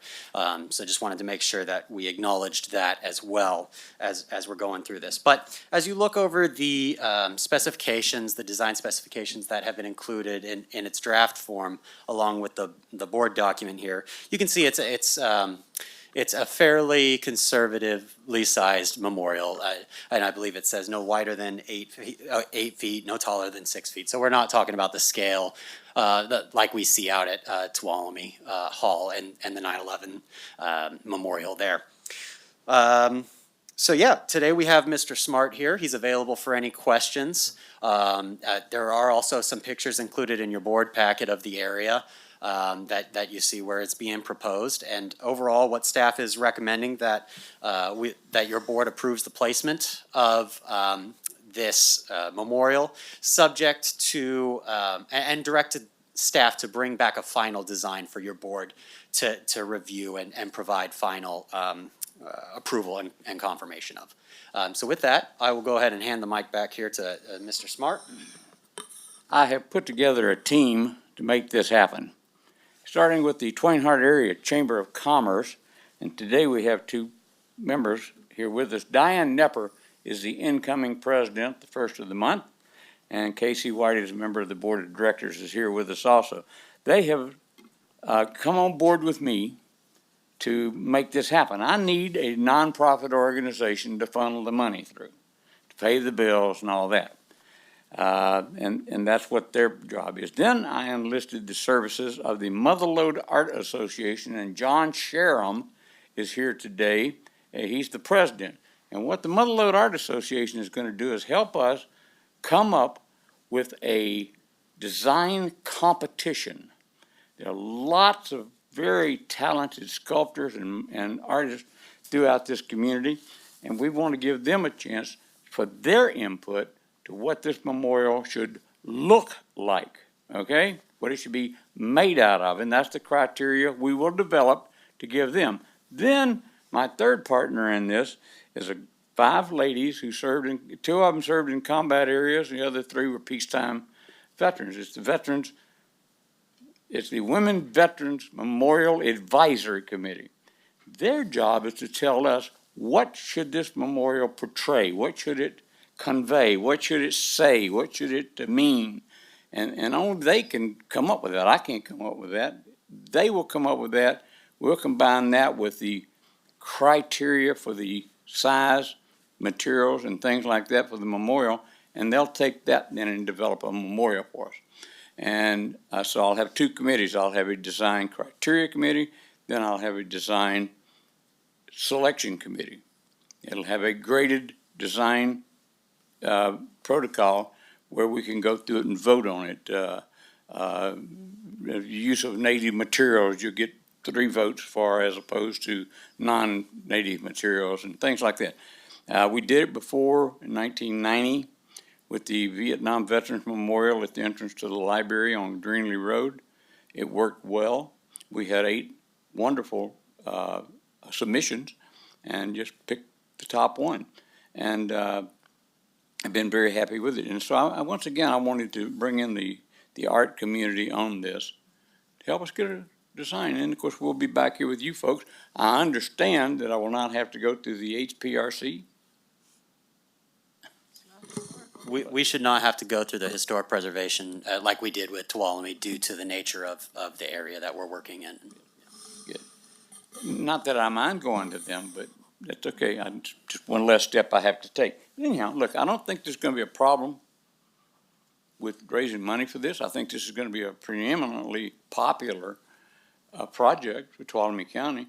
This is a very pro-veteran community, as shown by all the support they've given us over the years and the acceptance of veterans. And, you know, the whole thing, the women go all the way back to the Revolutionary War, even when they weren't in uniform. But no one was in uniform. It was a militia army back in those days, but women were serving there.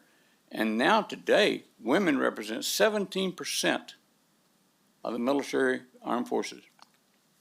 15% of the veterans community are women. And women are now graduating from Ranger training, and I don't doubt that one day there'll be a Green Beret, maybe a Delta Force female fighter. They're flying jet aircraft. They're flying helicopters. They're a lieutenant in the Marine Corps is a platoon leader right now in an infantry platoon. Infantry, transportation, artillery, engineers, women are taking the lead, and it's a changing atmosphere, and it should be changing, and they've tried to change it for years, and finally they're beginning to do it, and I just think it's time for this county to step up and honor them. It's that simple to me. Thank you, sir. Okay. Well, questions for Mr. Smart or Mr. Terry? I guess the only question I had was that I appreciate the Mother Lode Art Association entering into the, You bet. into the, you know, making this happen. I guess my only question is, Frank, is, you know, it is a very small plot, right? You know, 8 foot by 6 foot, but who's going to maintain it? Do you have a plan for that? Say that again, please. Who's going to maintain, you know, this small, it's only 8 foot by 6 Well, foot, I realize it's You very know, small. like the memorial we built out in Tuolumne on county property, we have a $3,000 slush fund, a maintenance fund for that. Maintenance on that is basically changing the flags occasionally. You know, there may be some small issues. It's brand new, so we don't expect too much to deteriorate right away. 20 years down the road, I can't say, but it belongs to the county. Yeah, no, that's fine. But It's again, very- I don't see any large maintenance issues there. I mean, you guys may, or maybe Ed Hogue may see something, but I don't. He didn't seem to have a problem with No. it when we spoke about it. And I wasn't suggesting that. Like I But, said, it's yeah. 8 foot by 6 foot, right? But, you know, I just- we will have some money left over and it will be designated for maintenance. Okay, thank you. Thank you. Supervisor Brandon? They beat me to it. I had maintenance right here as my kind of main question. I assume it would be coming out potentially the county memorial fund, maintenance fund that we have, if that's ever damaged and it exceeds the whatever amount's left over. Well, it would probably, for county responsibility, to come out of facilities, because the monumentation fund, that's for memorials that mark like boundaries and stuff like that, so that wouldn't fall under this. Great. Well, I love things that beautify our community. I think it's great to have a landmark that honors the female veterans in the community. I know there are many. One in particular I want to say with Sarah Geyer, all the time that she's put in, Vets Helping Vets. I know she's no longer in the area, but I would love this to potentially be maybe the kickoff to seeing a women's veteran organization organize more up here. I know that they are allowed membership, but sometimes it's valuable to have that own space. And if there's interest or anybody watching, that I think would be a great contribution to the county. You know, one of the things I learned recently, I was talking to Jennifer Raposa, a photographer. She said, Frank, I just came from the memorial in Tuolumne. I said, what were you doing? She said, I was taking pictures. I said, why? She said, because the Tuolumne County Visitors Bureau is going to put out a brochure on memorials as a tourist attraction. I did not ever think about that. But they are tourists. I mean, I go to a strange town, I go look for a memorial for veterans, obviously. And so that's one of the things, you know, that the Chamber of Commerce, one of their jobs is to attract tourism. So that's one of the reasons they took this on, because that is a thing that's going to happen, hopefully, with this. I think it's great, not in my district, but it is a beautiful public space next to the pool. I think it's wonderful. I would only ask for one thing. I'd do it for any of them to be a monument. In the design, this is only my own personal preference. I love something that is art that can be interactive, that people are able to actually sit on or experience or be part of that. I know it's a stage space, it's a pool, it's a place where a lot of people end up congregating, and to make sure that it's still, if possible, has a use as well, that people, it's not fenced off with some stanchions with kind of a pillar or something. It's, and that's only my preference. That's all I'll say. If you look at that this picture right here, that post will come out. That'll be the entrance right there. I'll just cut a hole in that fence, prop it up properly, and that will be your entrance. And from that point on, the commemorative brick walkway will start right there. That's great. And lead to wherever that memorial is. And then hopefully I'll have one area out there by the trees where we can put a bench. We might put 2 benches. And I know that's where your mind's at. You did the same thing in Tuolumne, and it looks fantastic, multi-purpose. And anyway, with that, I'll end my comments on it. I really appreciate all the work into it. Happy we're at this point. So. Okay, very good. Any other questions? I'll have a couple questions and comments, but I wanted to wait till public comment. I asked my questions of Frank last night, and I'm just really looking forward to seeing this monument placed in Twain Harte and saluting women, our women veterans. All right. Is there any public comment? If so, I'd invite you to come down to the podium. Oh, I knew that. please put your mask on.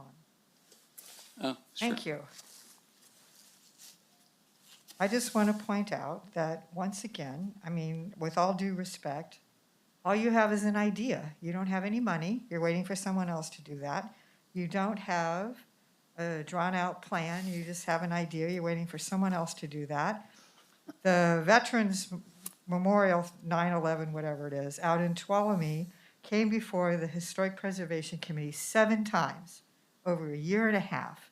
And Sharon Maravich kept saying, what do you want? You don't even have an idea. Or you have an idea, you have no concrete plans. And that, once again, is what we're looking at. So I'm kind of stunned at some of your comments. And we have several places to put a memorial. There's the library, they have a memorial there. There's out in Tuolumne now. There's the Veterans building there on Mono Way by the junction. Why are we going to the pool at Twainhart? So I'm opposed because this isn't a concrete idea. I'm not sure why the placement would go in this place. And at the end of the day, the county's going to have to take care of it, which is going to cost me money. I'd like to respond to that because Frank and I talked about that last night. Can we let public comment continue? Well, okay. So this is just the first step, is my understanding, and the concept fully realized after the art community has had a chance to look at it, after it's been vetted by female veterans and probably a host of other groups, including the chamber, the Twainhart Chamber, who will be raising money for this, will bring it back. And then we will finalize our approval. This is just the concept phase, if I'm understanding correctly. And what you didn't understand is you can't get a design until you have a location, because the location may very well dictate the size, scope, or whatever of the design. So it's a process. And yes, raising money is part of it, and that's what this community does. You show them a good project, they'll support it. It's that simple. Not asking for government money. And so is there any additional public comment? Any hands raised? Okay, we'll bring it back to the board. And so, yeah, and that was gonna be kind of the question I'll ask you. Okay. So let's think worst case scenario here, okay? Let's say you don't come up with the money, nobody likes the design. What happens with that location after? Does it revert back to the county, or do we all walk away part as friends? Well, the worst case scenario. Number one, we won't start attempting to get money until we get an approved design from you folks. And look, I know this community pretty well. I've been out here raising money for 35 years for different projects. This will be supported. This will be supported. I don't have a problem with that at all. If I did, I'd maybe go about it a different way. But look, one young lady in Somerville High School on her own hook raised $94,000 on a senior project to help us build a 9/11 memorial, which was not in a real great location when you think about it. An issue that was 18 years old that people had begun to start forgetting about and not dealing with. And I'm not questioning anything about your abilities, but I'm saying in worst case scenario, if you didn't raise any money or enough money. Then we couldn't build it. Then we couldn't build it, and what's gonna happen to that site? Does it change, or it just stays the way it is right now? Well, as far as our staff recommendation is that the final design still needs to be approved by your board. And if it's not approved and everything falls through, then it stays exactly as it is now. Okay, so if you get the money, you get the design, and we think it's ugly, you still don't get the monument. Well, Is we that could go right? back and have another design And we'll- competition, I okay. guess. All right. There were 10 of us sit around the table with sharp pencils and a piece of paper and design it ourselves, I guess the point I was getting at is that this is a step in the process. Nothing's changing as a direct result of what we're doing here today. No. And so, okay. All right. Well, I think that this, I'm sorry? Yes. Well, I'm going to just dive out in front of you because I'm already on a roll here. So I think we do need to recognize, particularly this group, women that have fought. We often look at Saving Private Ryan or it's all men but there are many hundreds, thousands of women who have fought and died for this country, and I think it's altogether appropriate that we dedicate a portion of Twain Hart in this area to saluting that one issue, or to be inclusive of this other group that isn't always recognized at the level that it should be. And then when you add to that the fact that we have one of the highest per capita populations of veterans in the entire state of California, Yep. I don't think you can do enough, honestly, to educate our youth and to show people that we have appreciation for the people who have sacrificed in so many ways for this country and for this county. So I'm certainly supportive of this Thank you. in concept, and I think you're going to do a good job out there raising money, and I think you're going to come back with a good design. So thank you. Supervisor Kirk, I'll let you get the last word in. We're just gonna say thank you, Terry, for bringing it up. You know, there was one group that had some hesitancy because of the location, and that's fine. My only ask would be, as we move forward, specifically for the business that's there, since this is gonna be right next to their business, in between the pool and the cafe there, into the group who, you know, had some concerns, maybe we could still continue, especially the business, but continue to work with them, still get their input. Sure. You know, maybe not on this corner, maybe they want it this corner because they have bands, just work, I know you will. I'm just putting out there, please work closely with them as you guys move forward, because it's gonna be permanent right there next to their business, and wanna make it a good transition. What I would like is to get John Kinsfather and the Homeowners Association approval. I would like that very much. I would allow them to come on to any of our committees, the design criteria committee, the design selection committee. They could have several people on there if they want to, because they should be concerned about what it's gonna look like. Sure. And I'm sure they are, and I will allow them to come help us, absolutely. I just need to get John to bend a little bit and come on board with us, that's all. Well, thank you guys for being here. With that said, since it's in my district, I will make a motion to approve the placement of the memorial at the Twin Heart Pool to honor women who have served in the armed forces. And I'll second that. Thank you. Okay, we have a motion by Supervisor Kirk, second by Supervisor Half. All those in favor, please say aye. Aye. Any opposed? Okay, motion passes 5-0, sir. So you can go out and do good things. Thank you very much. Okay, so we do have a closed session item, and so what I'm going to propose is we will go through reports first and then break into closed session. Does that work for everyone? Okay. Actually, I didn't see reports on here. Did I just miss it? Thank you. Oh, it is on there. Okay, at the top.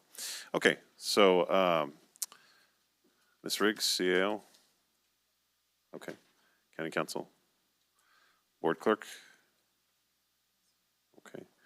I think I started over on the other side, so Supervisor Kirk, do you want to be in the hot seat? I will try and look at my calendar. I didn't give you any warning, just. What's that? We were in meetings. We were in meetings all week. There is something you'll see on the agenda in January regarding something coming up with NACO and with, well, you know what, I don't want to jump ahead of Brown Act stuff. I have nothing to report. Talk later. Oh, are you talking about the meeting? 'Cause I don't think that would violate the Brown Act to talk about it now. Anyway. No, and there's a process. Usually when we bring something before the board, we try to go through our committees and commissions. But I got word of something. I don't have enough time to bring it before a natural resources committee, so I'm just kind of giving you a heads up. So when you see that item, I just kind of wanted to let you know. I'm trying to vet it and do everything I can before it gets to the board, but I'm just in a time crunch, so okay. More info to come. All right. Supervisor Goldenberg. Okay, well, like we were saying, we had a full week of meetings last week between board and a couple days of workshop, and then our meeting with the city of Sonora, which was an excellent meeting.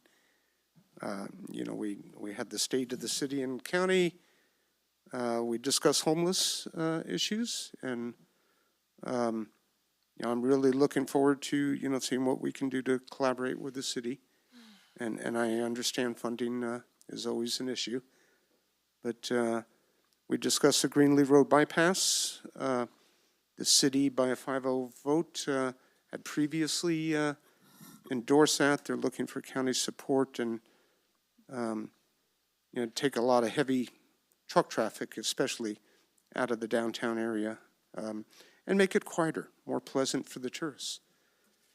And we adopted a resolution, which I felt was really good, that we work together more, mutual concerns, and that we meet jointly a couple of times a year.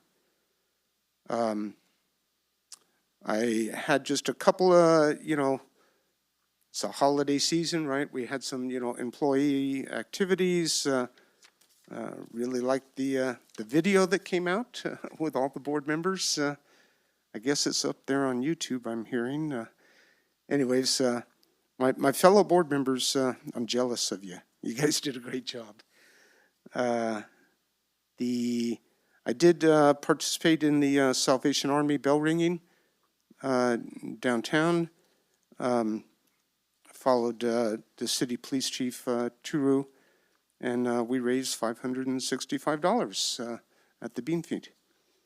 The only other item I've just put out there that I've been in some discussions because I had a number of contacts via email, phone calls from constituents, as well as some staff, as well as members of our audience that they have some concerns about what we're doing or not doing, as the case may be, with security in the boardroom and perhaps in the building itself. And Sheriff Pooley and I kind of have discussed this. He had some thoughts about somebody that he knew that might do a survey at possibly little or no cost to the county from a sheriff from Stanislaus County, and would like to see that because there's concerns.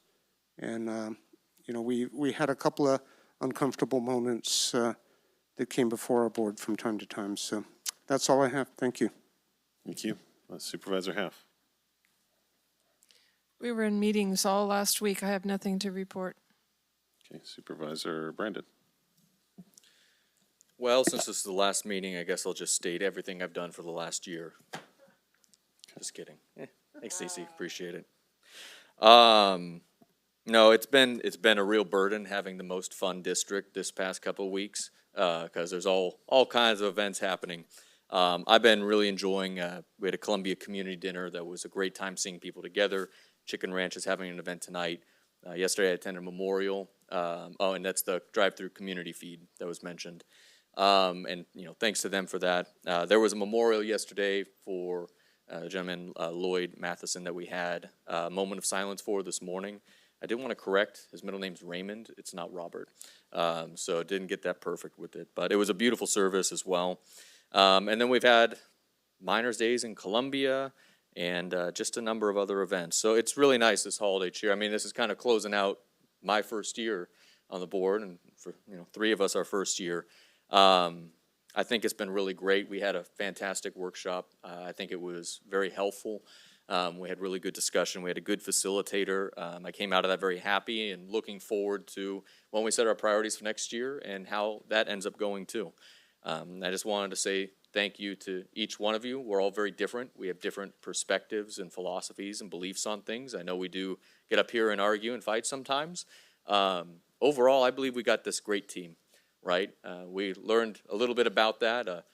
Might come to a quicker decision sometimes with the team that it's already all on the same page, all agrees, but you end up with a better product when you have diversity. And I think we bring a lot of diverse backgrounds and perspectives here that I think is really helpful.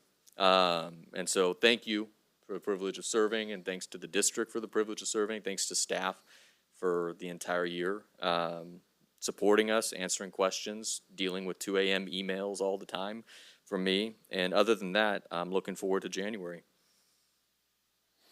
And thank you, Supervisor Brandon. Yeah, I didn't have anything to report other than the fact that this will be my last regular meeting as chair. I really want to thank my fellow supervisors and staff that have pushed me to be better. I think I've grown as a supervisor more over this past year than I have any of the prior years, and I've grown more as an advocate for my community. And I've learned a lot, and I really, truly appreciate working with each of you. And it's been very gratifying to get to know you, get to know your perspectives, and steal ideas from your perspective that I think would be helpful for the entire county, because I think that's what we do. What we do when we're working at our best is we all borrow ideas from each other and produce a product that's better than the sum of its parts. Like I said, it's been a great honor, and I'm grateful for the experience, and I'll be happy to sit on the sidelines a bit more and be a cheerleader and not the quarterback. I would just say we haven't voted yet. We could vote Right. you back in for another term. We'll see if I think I might have something to say about that. But with that, we'll adjourn the meeting. Thank you very much, everyone, and have a lovely holiday week and a lovely. Oh, I'm sorry. So we will go into closed session, after which time we'll adjourn. And so since we won't be seeing you then, I say have a lovely holiday weekend. Thank you. Closed session conference with labor negotiators Tracy Riggs, County Administrator, and Eric Earhart, Assistant County Administrator, Authority Government Code Section 54957.6, all bargaining units. Okay, do we anticipate a report out? Okay, is there any public comment on this closed session item? Okay, seeing no hand raised, we'll go ahead and go into closed session. Thank you very much, everyone.